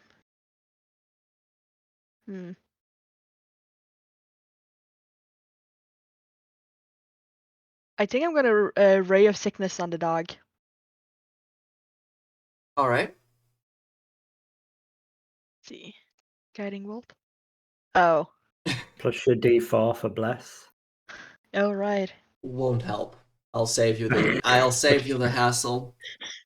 It won't be enough. Oh. Sadness. Well, Solon just spectacular misses a lot with a Ray of Sickness today. It's all Jeff's fault for like distracting her during the first casting. Also, Ray of Sickness is a level 1 spell, right? Yeah. All right.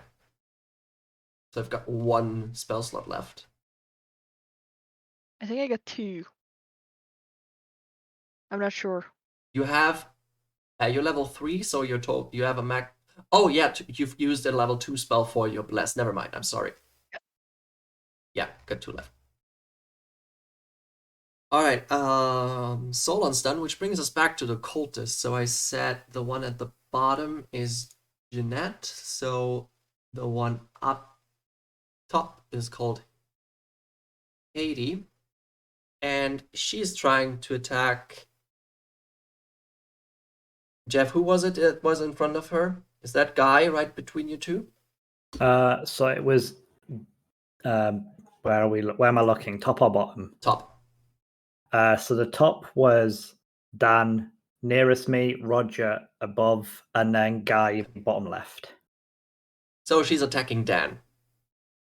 She's And attacking Roger. this one. Oh, that one next to me is Dan, yes. She's attacking Dan, and she hits, I think. Yeah, she hits. And yeah, Dan just still fear in his eyes, looking straight at you, and all of a sudden you see a metallic point come out of his throat and then retract again. She just stabbed him in the neck. Poor Dan. Arnold, this is your fault. So Jesus, these cultists have like zero chill. they have, yeah. To be fair, what did you expect? I mean, we shared meals together. I expected some hesitation. All right. Next one. That's Roger then. Yeah, that's Yeah, Roger is sandwiched. Roger sandwiched is trying to take advantage of Haiti being distracted and doesn't make it though. She sees him out of the corner of her eye and dodges, which gives Ernest time to try and stab Roger. But he also misses. They all miss. Which brings us down to Guy, who's trying again against Esther. So if you want to block, this would be the time when you actually say that you want to do it. No, I'm going to have to leave Esther to her own devices. I'm slightly more focused on potentially saving Mervyn. Well, and just let me see. If she dies for it, I will be just very, very upset. She does. You can do saving throws. She does. Does she outright die, or does she just fall unconscious and start bleeding out? Well, bring on the saving throws. let's just say I'm gonna leave her token here because once again it's a special one. Let's just mark the special ones that are dead with an X. These are the ones that are important. But yeah, Guy manages to stab her in the chest. Damn it, Guy. And now Jeanette, who, well, wanted to stab Esther, now turns around and tries to stab Guy. And she manages to do it, and she just pays him back the same way. So Guy's dead. Guy is now gone too.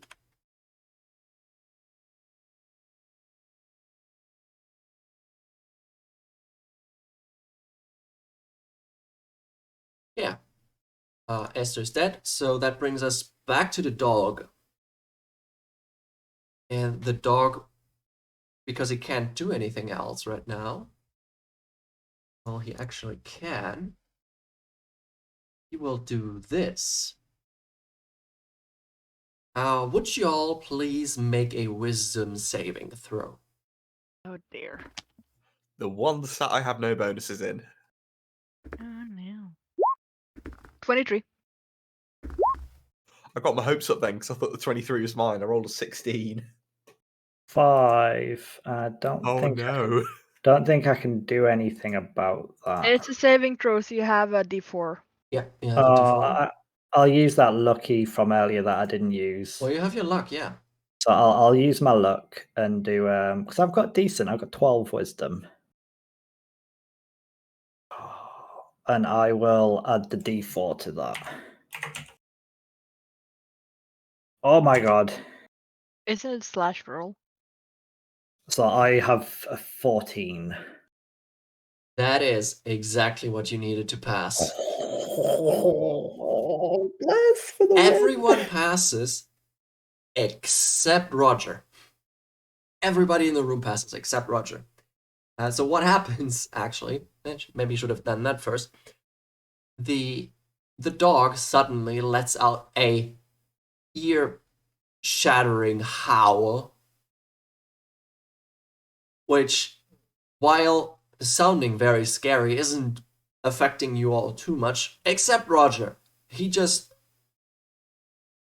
became paler than he has ever been.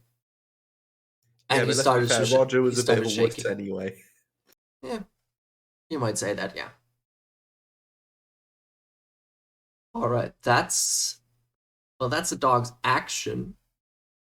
So other than that, he can growl at you. Oh, one thing though, Mervin, you do see quite clearly how your stab wound is already rapidly starting to heal. I do not like that. So that's dog done. That brings us back to Mervin.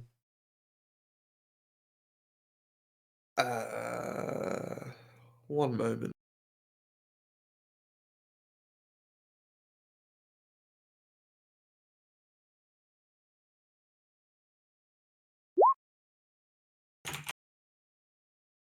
I'm torn between trying to attack the dog and finally take it down, and putting up Armor of Agathis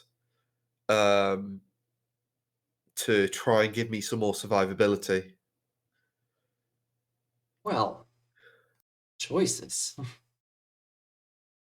I think I'm going to go for the armor, but that might be my last spell of the day. Don't know, I only have 2 or something. You level yeah, you got 2 until you finish a short rest. Yeah, so Armor of Agathis would be my last first level spell of the day, although it gets cast at second level. So I would gain 10 temporary hit points. And where is it? If a creature hits me with a melee attack while I have those hit points, the creature takes 5 cold damage. All right. So, as you cast your Armor of Agathis, the moisture in the air starts to crystallize around your torso, and you see it has a slight grayish tint because of all the particles, because of all the smoke that's been in the air. And it just makes this gray reflecting sheet of ice around all of your upper body, with some jagged edges jutting out of it. Cool. Righty, but that's my main action. Is Intimidate a full action or is it a bonus action? That stuff like that would be a full action. Yeah, that's as much as I'm willing to do on my turn. I'm not willing to let the dog through into the room for the time being. All right. Jeff. All right. Oh, just a quick note. This spell has ended. Yep. Oh, I was going to ask about that because it was concentration, wasn't it? Yeah, it's a Yeah. concentration spell. It ended So it ended like 6 seconds ago. 12 Was seconds that- ago. Was that the bless? Was it? No, Yeah. no, that was the spiritual weapon that Arnold cast. Oh, right. So it's gone. Okay. Yeah, the bless is still up. Okay. So if I could, I'd say swap with Mervin, but that's not a thing I can do. I don't have command step thingy things. So I'm just going to step into the step next to him so I can actually get to the dog. All right. And I am going to, as a bonus action, cast my Vow of Enmity on the dog. Ooh, what does that do? It basically gives me advantage on it for the next minute on attack rolls. Oh. That's big. All right. I get 1 per long rest. So then I am going to I'm gonna basically slide my shield onto my back and attempt to twat it with a double-handed overhead smash because it's been a bad dog. And I'll also be using my, I think I have to declare this in advance, my Wrathful Smite. No, I do it when I hit. So if I hit, the next time, if it's a next time smite you spell, if it's a smite spell, then you have to do it first, and it's Okay, yeah. and those are bonus actions. If it's your class thingy, I'm not 100%. I think that you don't need. I don't know what it costs Right. you, but you don't. You can declare it after you know what you rolled. Okay, so the Wrathful Smite's a bonus action, which I can't do because that's what my thingy was. Yeah. So that's fine. So my Divine Smite, however, is just a global thing I can tack on, isn't it? Yeah. I need to read that properly. Yeah. Well, let's first find out if you hit. I can expend a paladin spell slot. When you hit a creature, you can expand. Right, okay. So All right. let's do the rolling with advantage.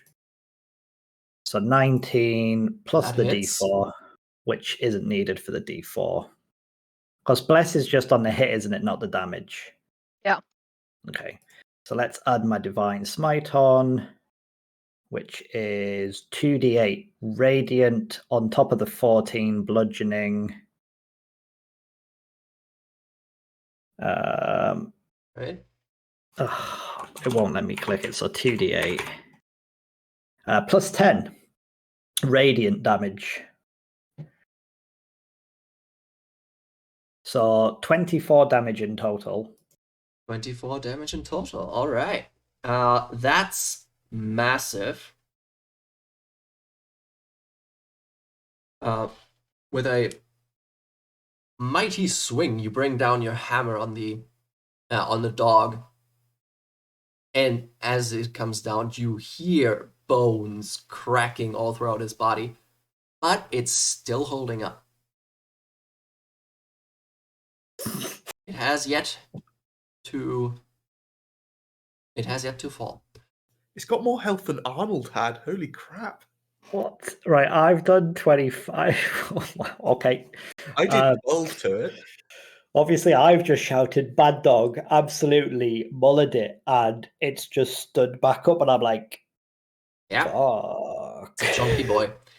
How much of it stood back up? Because, like, surely it's not All of completely it. whole anymore. All of it. One leg is bent the wrong way, but other than that, and the jaw's a little off kilter, I think is the right word. Yeah. Yeah, off kilter is a good one. Right, I'm just unticking the shield because that slid onto my back. So Mhm. I am slightly lower armored. Done. Right. So I'm down to 16. And now that brings us to Solon. Well, Solon's gonna try to hit the remaining cultist standing over Esther's body. So this one. Yeah, with Toll the Dead. All right. she needs That's to just make a save. wisdom. Yeah. Yeah, she needs a wisdom save throw of 13. Nah, I rolled a 9. Yeah.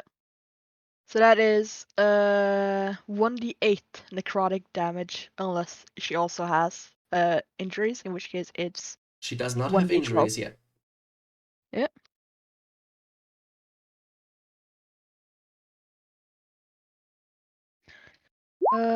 Six damage. 6, and that's actually enough, as the ringing of the bell sounds through the room. Jeanette just starts bleeding out of her ears and eyes and just collapses on the ground. Solon, is that your first kill ever? No, it's yeah, because Jeff killed stole me. Did you not get one of the hunters? No. No. No. Up until today, Jeff had all the kills. Jeff hasn't killed anybody. People have had unfortunate accidents. Of course, Involving yes. Jeff's Warhammer. Today has been the first day he's actually aimed to kill someone. To be fair, isn't Arnold my first kill? Yeah, he is. Yeah. Yay! I think it's also your first time hitting a target. Also, yes. I don't know why leveling up to level 3 suddenly made me go from inept to boss. Is there anything else Solon would like to do on her turn? Nah, she's gonna. I can hit everyone from here, so I'm gonna stay there. All right, which brings us to the cultists. Now, they've now gotten to a point where they realize they've got no chance against you if they fight each other. So they're all gang up on the one with the shield. So you now have Haiti, Ernest, and Roger all bunched up on you. We'll Isn't Roger feared or something, though? Yeah, he is. That doesn't. That only affects his mobility and his attacks against the dog, though. Oh, okay. So 17 hits, I think. That doesn't hit, and that's a 14. So one hit, I think. Jeff, your AC right now is 16. 16, correct. I rolled a 17 on one attack. So while the two men are glancing off your shield that you're on your back, you suddenly feel a pain in your side as, ooh, ouch. Hades' dagger stabs you in your side and deals 5 points of piercing damage. 'Tis but a scratch. To be fair, what is your max HP, Paul? 34. Yeah. It's high. Jeff's been around a bit. You know, he's got plenty of layers on.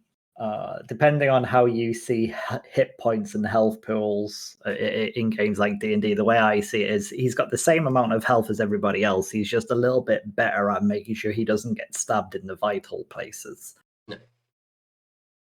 That's a good way of looking at it. Now, So, 'tis but a scratch.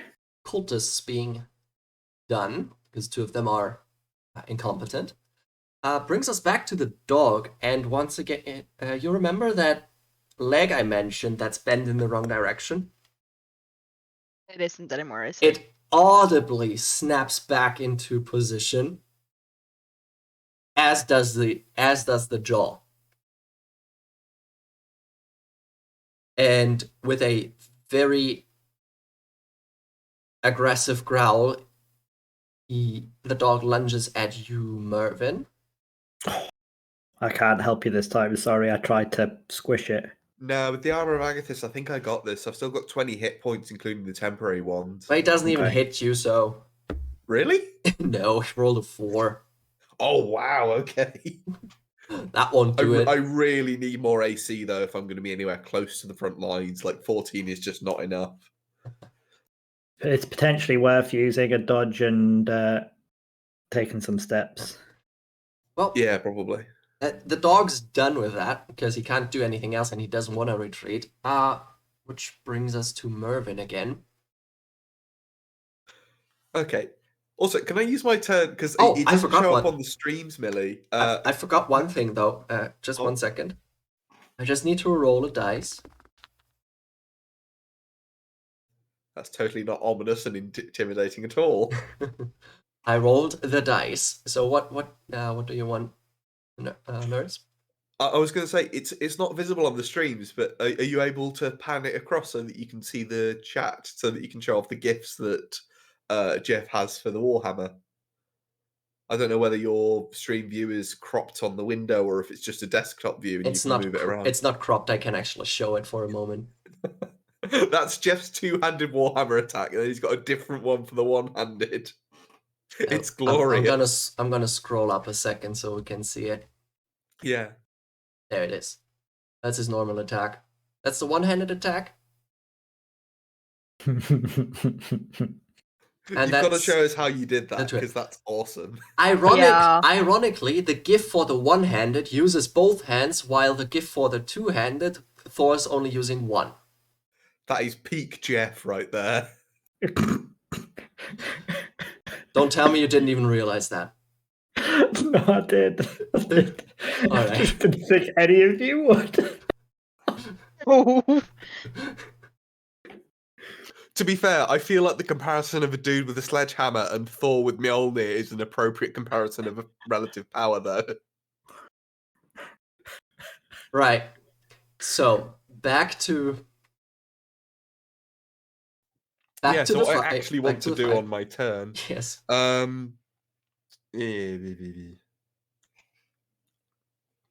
don't know. I'm very wary of letting the dog in so that it would potentially be in attack reach of Solon, because I am very protective of my friends. I have higher AC than you do. She's a battle cleric. She's in like heavy armor, isn't she? Medium, I think. I think it's medium armor, but still. Well, now that I've been thoroughly emasculated, fuck you guys. I'm trying to think. I'm trying to think. Do I move back to sort of go and try and tend to Esther and make sure she's okay? Like, she's obviously not, but I don't know. Well, Is Esther still breathing, however raggedly? it would take a moment to see that. And I really can't leave this dog alone. So you gotta commit to one thing or another right now. Dog or Trust- Esther. I think the Trust- dog has to go down. The dog is such a big threat at this point. So I'm gonna stab the dog. Alright, go and stab the dog. Go and make your stab dog roll. Oh dear. But you've got a +7 to attack. I do have a +7 to attack, and I rolled a natural 1. Even with my even if I rolled maximum on the bless, I don't think that would be enough. No, that won't hit. Yes. That won't hit anyway. Because it's a net rolled one. So Yep. they always fail. Yeah. It's, That's Versiopa's karma speaking through right there.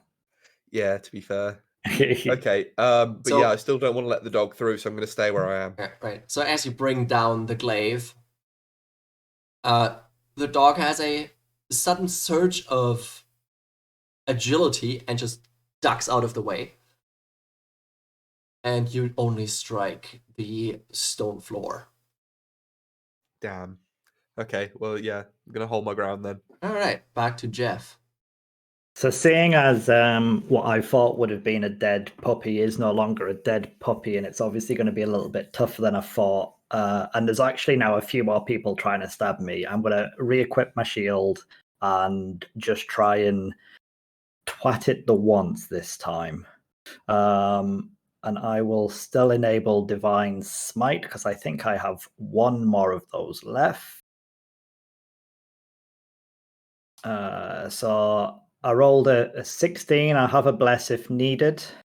Not necessary. Okay. You So smite the dog.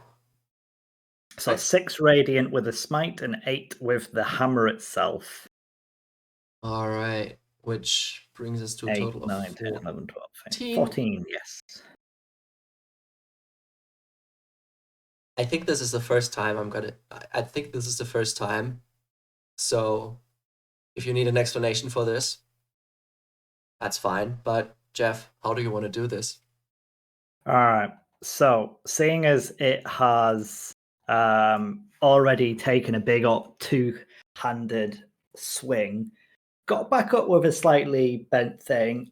I lower my shield so it's right near its face, and like I feint my shield so it goes to bite at it. And as it kind of goes to grab at my shield, I bring my right hand right up and under for like a proper uppercut on the underside of its jaw, hopefully aiming for that head snapping back sound. Yeah, and so you do. You hear the snap of the neck, and you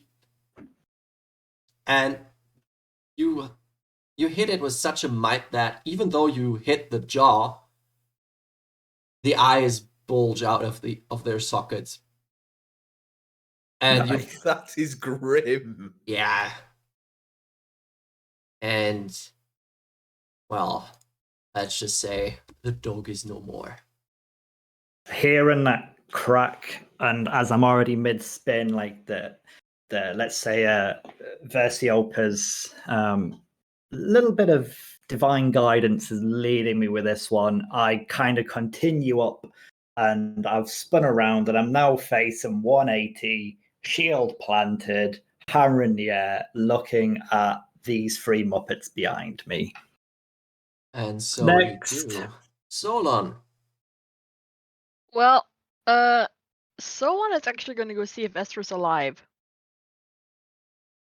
All right. Yes, the two idiots next to her is distracted by trying to find out if Esther is alive. All right. Make a. I'm gonna. You want to find out if she's alive, so make an. What would be a medicine check, I guess. Yeah. Make a medicine check. Oops.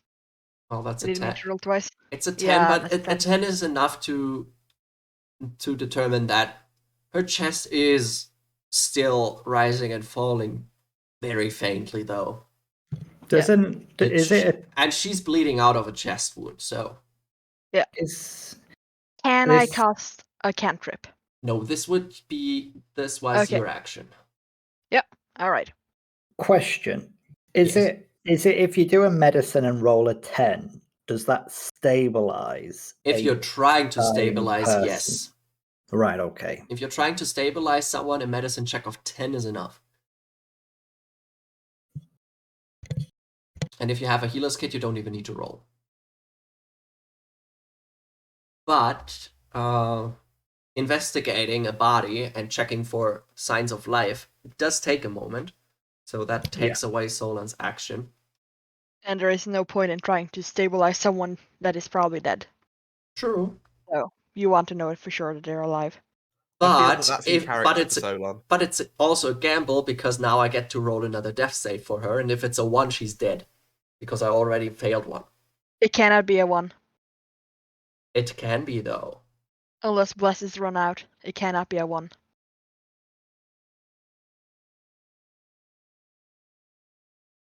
No, it's a natural 1. A natural 1 on death saves does still count as a 1. Okay. But you're actually right. It is a death saving throw. It is a saving throw, so she gets to add the d4, which is a 9, unfortunately, which is a second fail. That's only a second fail, so as long as we heal her or save her before the next turn. I just realized next time I do something like that, I'm not going to tell you how many death saves they have. Meta game, quick, abuse the meta. Oh no, it's fine because like she would need a few more times anyway, wouldn't she? So she's only been dead for 2 turns anyway. Yeah, so she can't have more than that. So Mervyn, back to you. Oh no, wait, the other cultists. Yep. On a complete side note, has Esther not made a single roll at all? She's failed everything, right? She missed every single attack and now every single saving throw. Hey guys, I wish everyone to save her. She doesn't seem very useful. She makes really good food. Well, first off, Jeff, you gotta take care of 3 attackers. That's fine. Your AC is now back to an 18, right? It is correct. First attack's a 17. Second one's an 11. Third one's a 13, so they all miss their attacks against you. It's like 2 of them stabbed at my shield, and the third one kind of got a little kick to the leg as she went to stab me. Obviously, it doesn't hurt, but it made a miss. Yeah. I'm like, pitiful. All right. Now it's back to Mervyn. Okay, so just as long as I stay within that one cultist's melee range, I won't generate an attack of opportunity, right? Yes. If I move.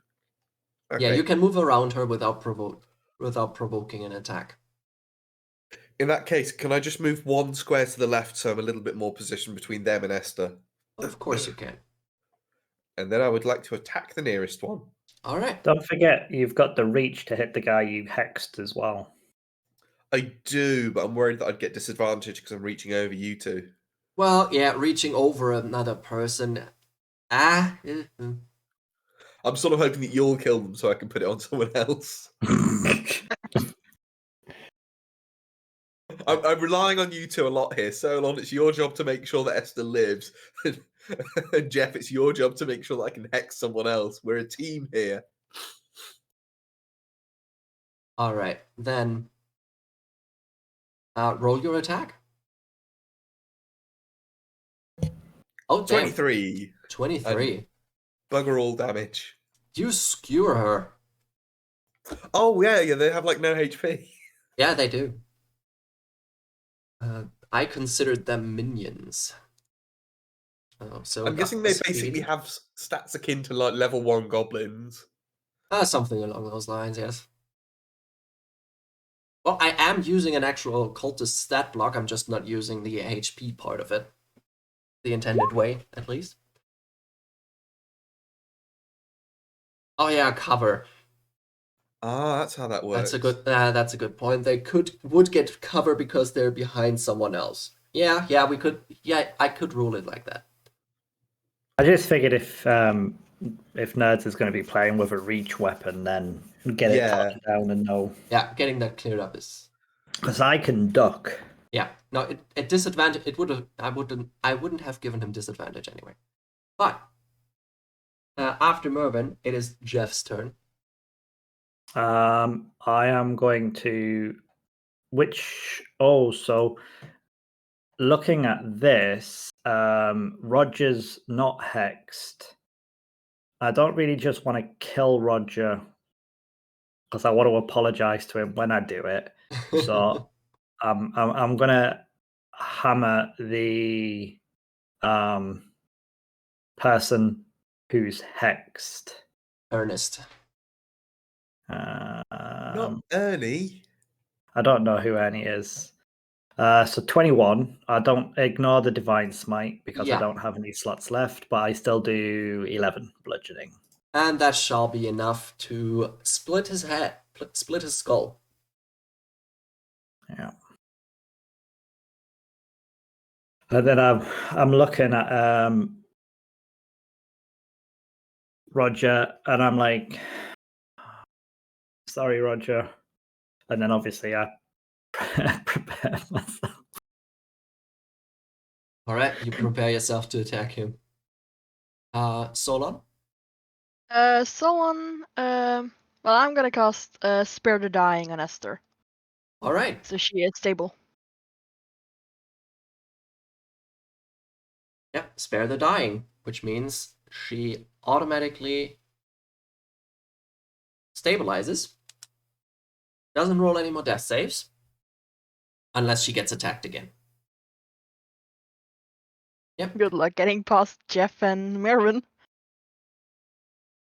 So I don't have to roll for her. Which brings me to Roger, and with a very defeated look on his face, looking at who's left, who he's up against, he just lets his dagger drop, falls to his knees, and just says, "Get it over with." And looks you straight in the eyes, Jeff. Which brings us back to Mervyn. Now, do I make it quick and painless because he won't see it coming from me? Or do I take the opportunity to try and spare him?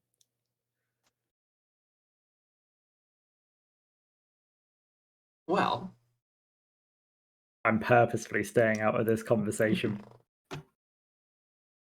I don't think there is a conversation. That's a snap decision that Mervyn has to make. Exactly. I'm gonna have to take him out. No, it's too risky to not. All right. Make your attack. 17, 7 damage. Hits and kills.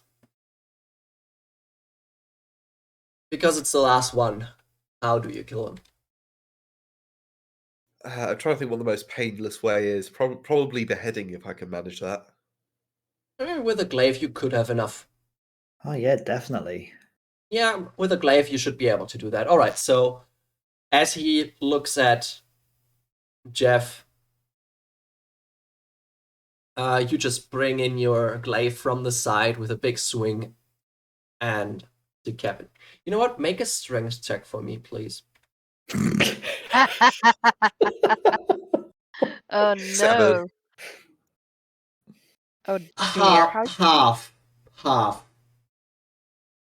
It's Oh. enough to sever his spine, so it's not that bad. That's actually the important bit. Yeah, So Yeah, he you doesn't got feel the anything. you got It the just takes important him a bit. bit to die. Put it this way, even though I know you failed, Jeff is impressed at your level of control for not going clean through the head and potentially hitting me. Or splattering me with blood. So Jeff is happy at this point because that was a clean kill, and you didn't make me bloodier than I already am. Right. I choose to take it as though I absolutely intended to do that. So that lets me. Well, yeah, everything's dead, basically, Apart from the Esther. apart from Esther. I'm just gonna real quick, because it's a little difficult on my eyes now because I'm just gonna quickly turn on some lights. Oh yeah, I can see it's getting a bit gloomier. I have my plan for my next turn if it comes to that. This is it. If we get turns, and I'll wait for Millie to sit back down and plug earphones in. If we get turns, because it's my turn next, I know what I'm going to do. Oh, If we're we don't out have of turns, I'm going to ask. we're out of initiative now. I would like to kind of at the partial beheading, look at these three, see that they're okay, sigh, and I'd like to go pick up because I put my stuff in the corner, didn't I? Right at the start, my all my little bits of incense and my censer and stuff. I'd like to go pick up a bit of incense, and whilst I'm picking it up, I'll say to these three, I'll be like, "Bear with me." I'll be like, "Let me go see if Our Lady is willing to hear my prayer for us 3+1 to survive." Pick up a couple of incense sticks, go kneel down in front of the statue at the back, light the sticks, and do a proper prayer for the first proper time as a actual tenant of vengeance paladin. Make my first ever proper prayer Okay. to spare all four of us. Because three of us won, we survived and we fought and we killed the one who obviously upset her greatly, and everybody else is dead, and we three stand ready to serve, and we hope she will spare our cook. Okay. I mean, technically, she roll did a go D100. down. She did, yeah. Well, please roll a D100 for me. D100. Not knowing whether you want a 1 or 100, I have no idea whether 41 is good or bad. I'll just say noted. Okay.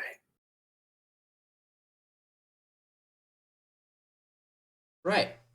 So you've burned your incense. You've spoken your prayer. Are the other two guys, the other two people, doing something in the meantime, or are you waiting for Jeff to finish? Solon is gonna cast Prayer of Healing, and pray for Esther's to be healed. But she's gonna leave the decision fully up to Versiopa. What happens?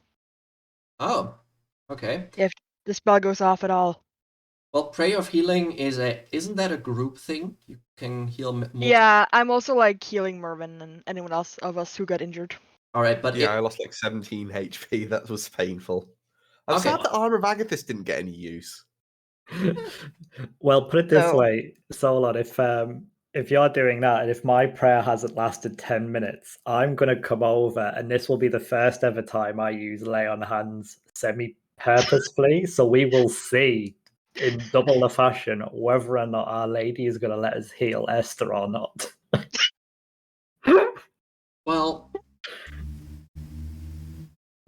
Now, the big question.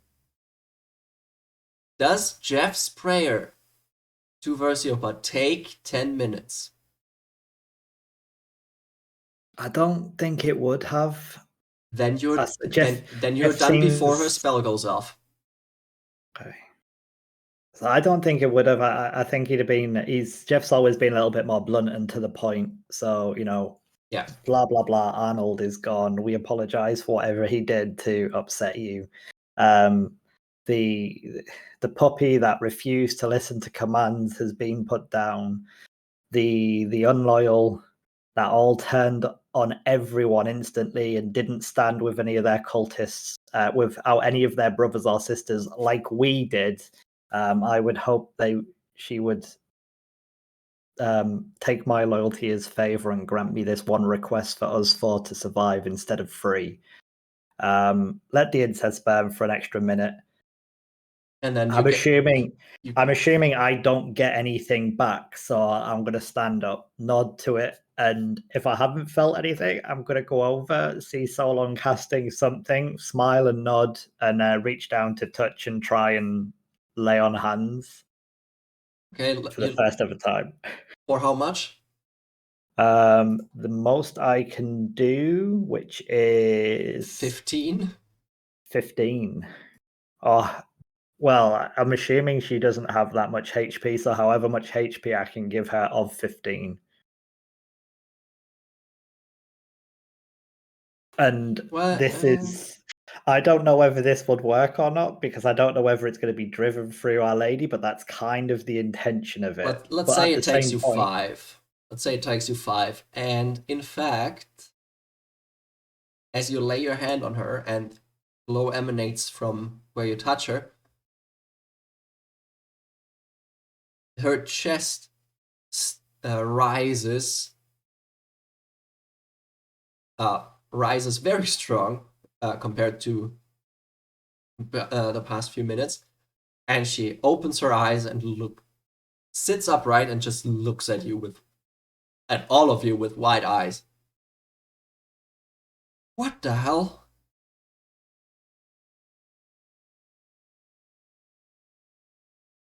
What the hell? What the hell? Yeah.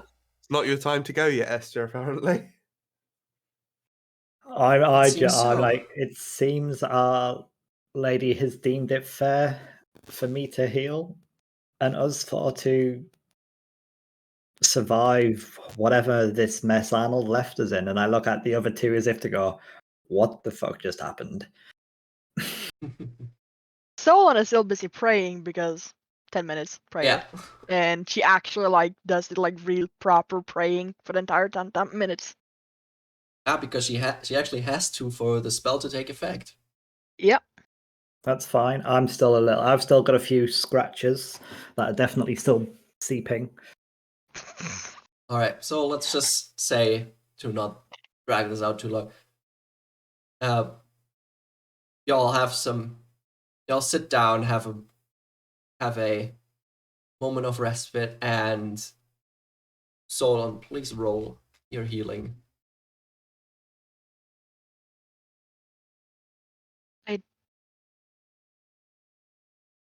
It's 17. Yes, that is exactly what I needed. So how does 17. it work if there's all of us?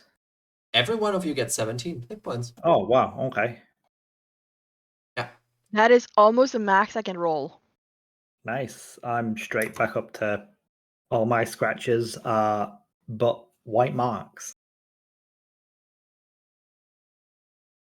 All right, so there you have it.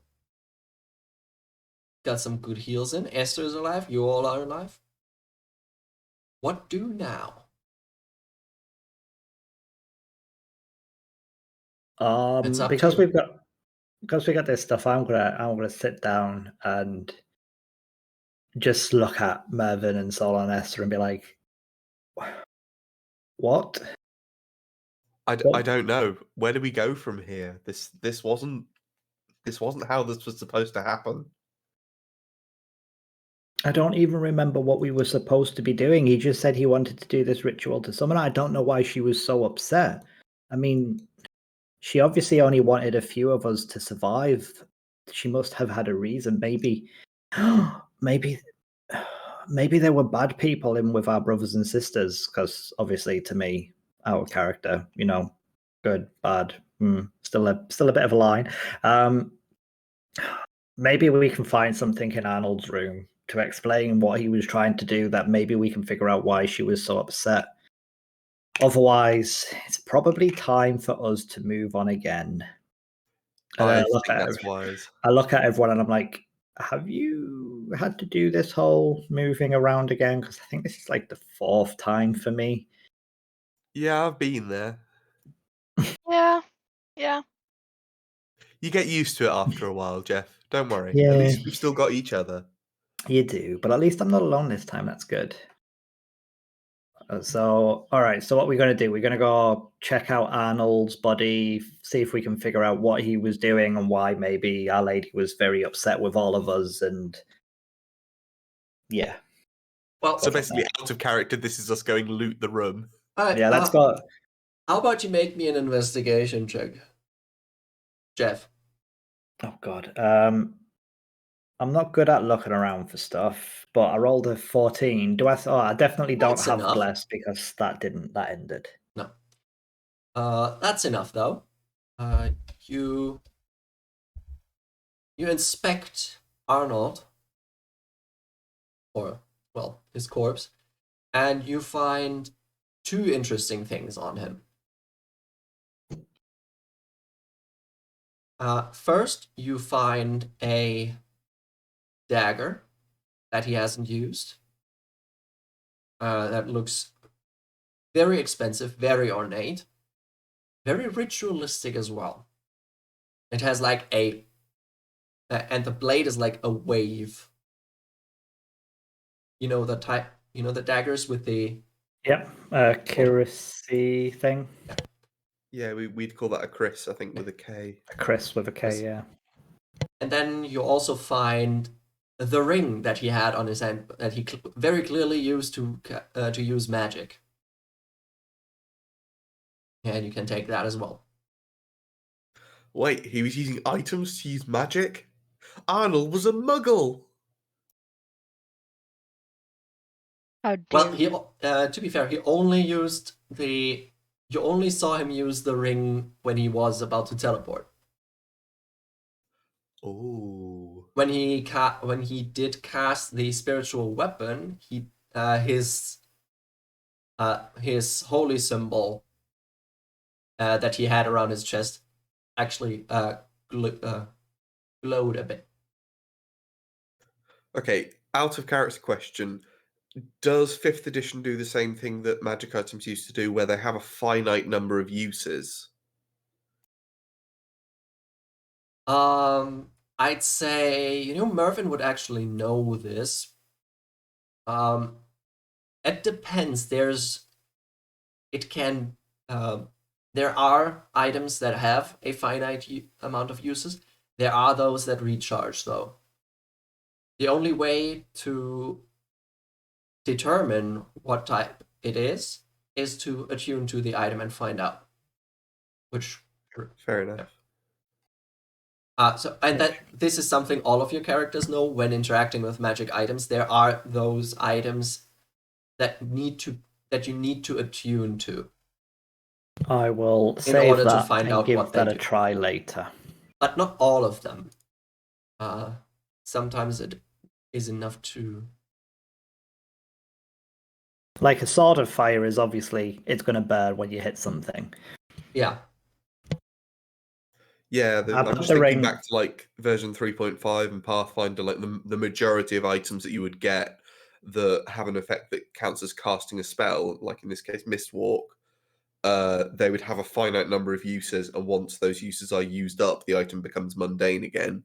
It's usually like 50 charges when it's first forged, but it still is frustrating. And then if you want them to have infinite uses, but there's just a limit on the number of uses per day, the items get drastically more.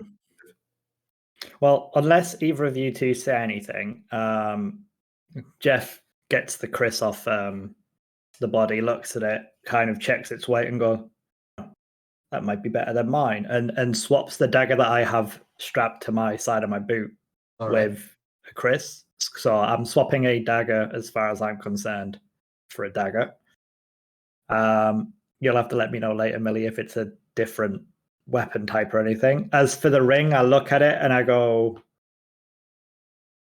I might have use for this, unless anyone else. I'm tempted to ask if I could use it, because if it is what I think it is, it's quite squishy. I'm quite squishy and a little bit vulnerable. Yeah, that was what I was thinking too. Well, I was equally thinking, well, I think we all look at it and go, if I was thinking. No, I was thinking about Murray being squishy, basically.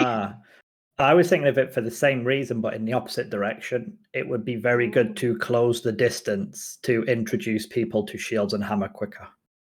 That's a very fair point, because Yeah. both Solon and I can attack from range, can't we? Yeah. Two valid arguments. So for now, do we just kind of look at each other, go, discussion for later?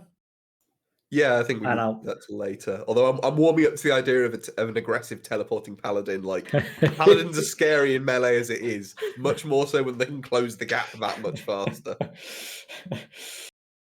Okay, I'll pocket it for now, and we'll have that conversation at a later date. All right. Because we know it's magic, and we've got to figure out if it is actually what we think it was, and it might not be, and that might change plans later. But not the time, nor the place for now. Well, since we can't stay here, we may as well try and take whatever we can that we can use. Yeah. What's Esther going to do? Well, I ask Esther if she wants me to gather up any of the cooking materials. Sorry. You know what, Jeff? You know what, Jeff? I'll pack my own things, and then I'll head out, and if fate wants it to be, we shall meet again. I smile and offer my hand and say, fine. She hugs you. She ignores your hand and hugs you. And then she turns around and shakes the other two's hands. Jeff's We'll miss you, Esther. Totally not blushing.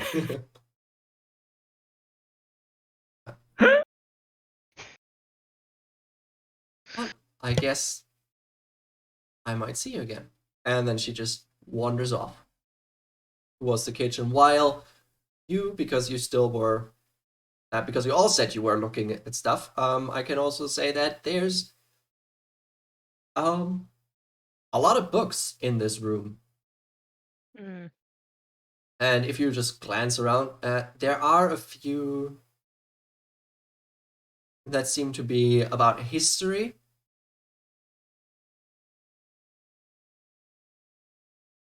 Then there seem to be some on demonology and the demonic planes. And also, thankfully, you all speak Abyssal, so you can actually read all of the books that are there, because it's a mix of common and Abyssal. Do any of them look particularly religious? Kind of like the book I've got. Obviously, what is my scrap/notebook prayer book that's now got doodles all around the edges on most of the pages. Does anything look a bit like that? There is one on the table next to the seat, or next to the chair. There is one that is eerily similar to the prayer book you already have.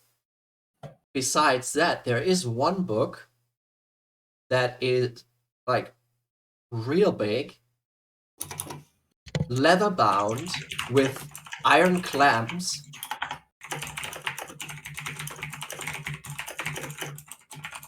And we can all hear you clicking.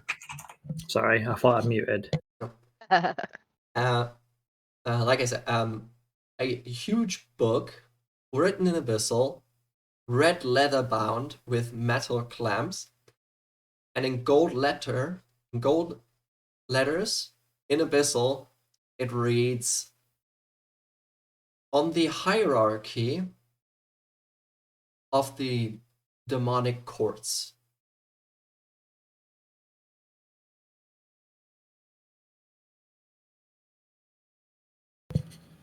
that potentially hasn't. Well, I know Our Lady is of that persuasion, so maybe I look at everyone else and go, should I bring this one? I'm sure it'll fit in my backpack. We should definitely bring that one. So I'll take those 2 books. I'm not that fussed about all of the history and stuff. I'll take the similar to my prayer book, and I'll take this one that, as you just draw my attention to it. All right. Personally, I'm a little wary now because we still haven't heard back from Versiopa. She said that she had use for us, and we're still here. And she didn't seem to be too angry about us saving Esther. But I'm just sort of, I've still got my glaive, and I'm sort of just expecting the voice to return at some imminent point. So I'm a little bit sort of looking around and being very wary. I had a character question. Yes. Has Jeff, because obviously Jeff has been reading the book and gradually properly becoming her minion and a true paladin for her, has, apart from obviously gaining the powers and getting into the powers and then being gifted, has she ever responded to any of his prayers in any way, like verbally or feeling or however? No. So far she hasn't. Okay. At least not that you can determine. All right. No worries. Naz, do you say any of this out loud, or are you just kind of looking around but still being a little bit on edge? I'm just being very on edge and looking very paranoid. Okay, I won't say I'll do anything then.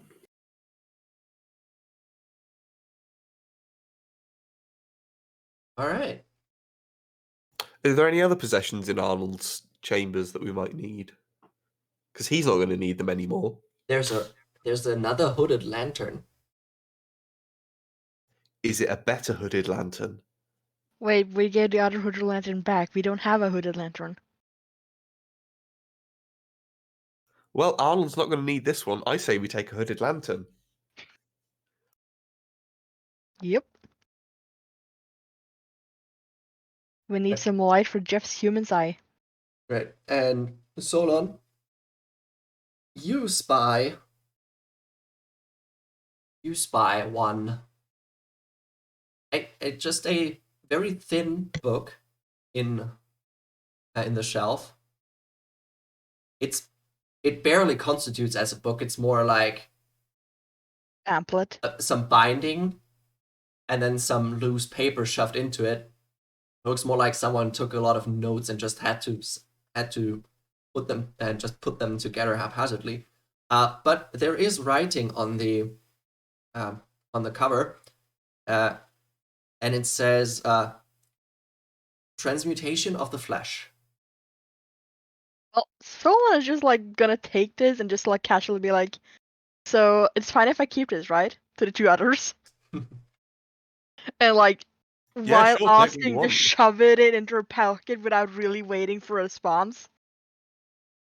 Like, it wasn't actually a question, it was just like telling you that I'm taking it. If you think you can use it, I mean, go for it. I think we need to just get whatever we think we can use from here, because I doubt we can stay with all these bodies. This is going to be suspicious if someone else comes looking. Also, Solon is probably looking the happiest you guys have ever seen her. Yeah. Like, actual happy, not just like smiling to be polite. I'm just going to take that as a win at this point. There's a slight glimmer in her otherwise cold snake eyes.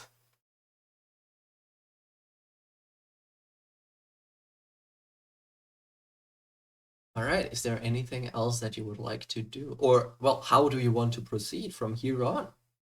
Well, the next place to loot would be the storeroom. Well, sure. We can cut that short real fast, because I'd say it's not hard to loot that. You find enough food for about, let's say, 13 rations for each of you.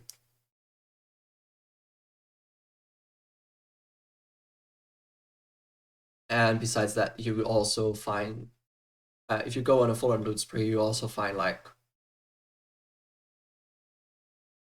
You find some 35 gold coins strewn around that you can share however you'd like. I vote we share them equally.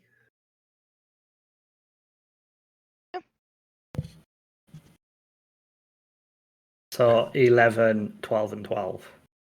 I'm happy to just take 11. Same. Well, 2 people. Well, then Jeff can take 13. Yes.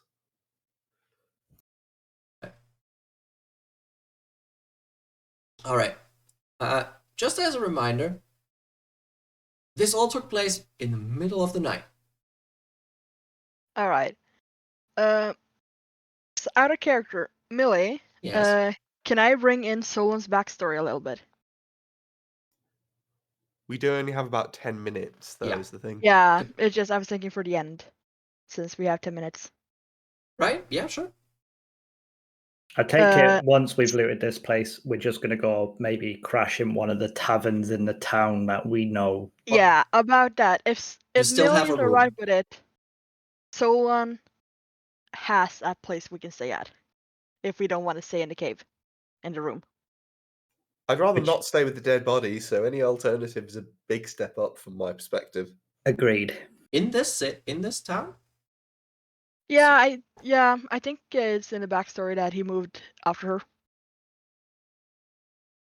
Oh, yeah, he did. Yeah, he just doesn't involve himself in what she's doing at all. Considering I have. It's up to you if it's valid or not. Let's not do that today. Okay, yep. Right. You find let's say you find a tavern. Yep. Where you can very, very cheaply, for like 3 silver pieces each, but you can get a room together where you can crash. Yep. And being safe and sound in a tavern or an inn, that's pretty nice. So all of you fall into a deep sleep. Yep. And as you drift into the world of dreams, darkness starts to surround you. Shit, here we go. You try to move around, but are unable to tell if it works or not. After what feels like an eternity, a raspy voice speaks to you. Well done, my champion. And 2 huge, piercing yellow eyes open up in front of you in the void. Your dedication to me shall not go without reward. And silence falls again as the eyes close, and you're left in darkness. Mervyn, you suddenly stand on the deck of a burning ship. Arcane energy flowing through your body. Mangled corpses of sailors lie around you, and as you look more closely at the faces of the bodies, you see the men that betrayed you and your captain and threw you overboard. Solon, you're walking through a dense forest, weaving around old trees and shrubs until you come across the rotting carcass of a fox. As you kneel down, you grasp your holy symbol and place your other hand on the corpse. As divine energy flows from you into the fox, its body regenerates and transforms. It sheds all his hair, the skin turning dark and pulling tight around the skeleton. Spikes pierce the skin along the spine, and the canines get serrated. As the transformation comes to an end, the creature starts to breathe again and gets up, looking you deep in the eyes. Jeff, chaos erupts around you, howling, screeching, and screaming. Flashes of light and metal fill your vision. You're in the vanguard of an army composed of demons, monstrosities, and humans. Towering over all of them, and leading the troops against an onslaught of devils. Mervyn, gashes around you. turn into snowfall, and you stand on the side of a high mountain. Solon, the forest around you morphs into a grand hall with stained glass windows filled with display cabinets. And Jeff, as you strike down a devil, you find yourself in a dark alley, staring into the pale face of a hooded figure. You all wake up from your dreams, feeling a strange pulsing in your skulls. And that is where we'll end today's episode.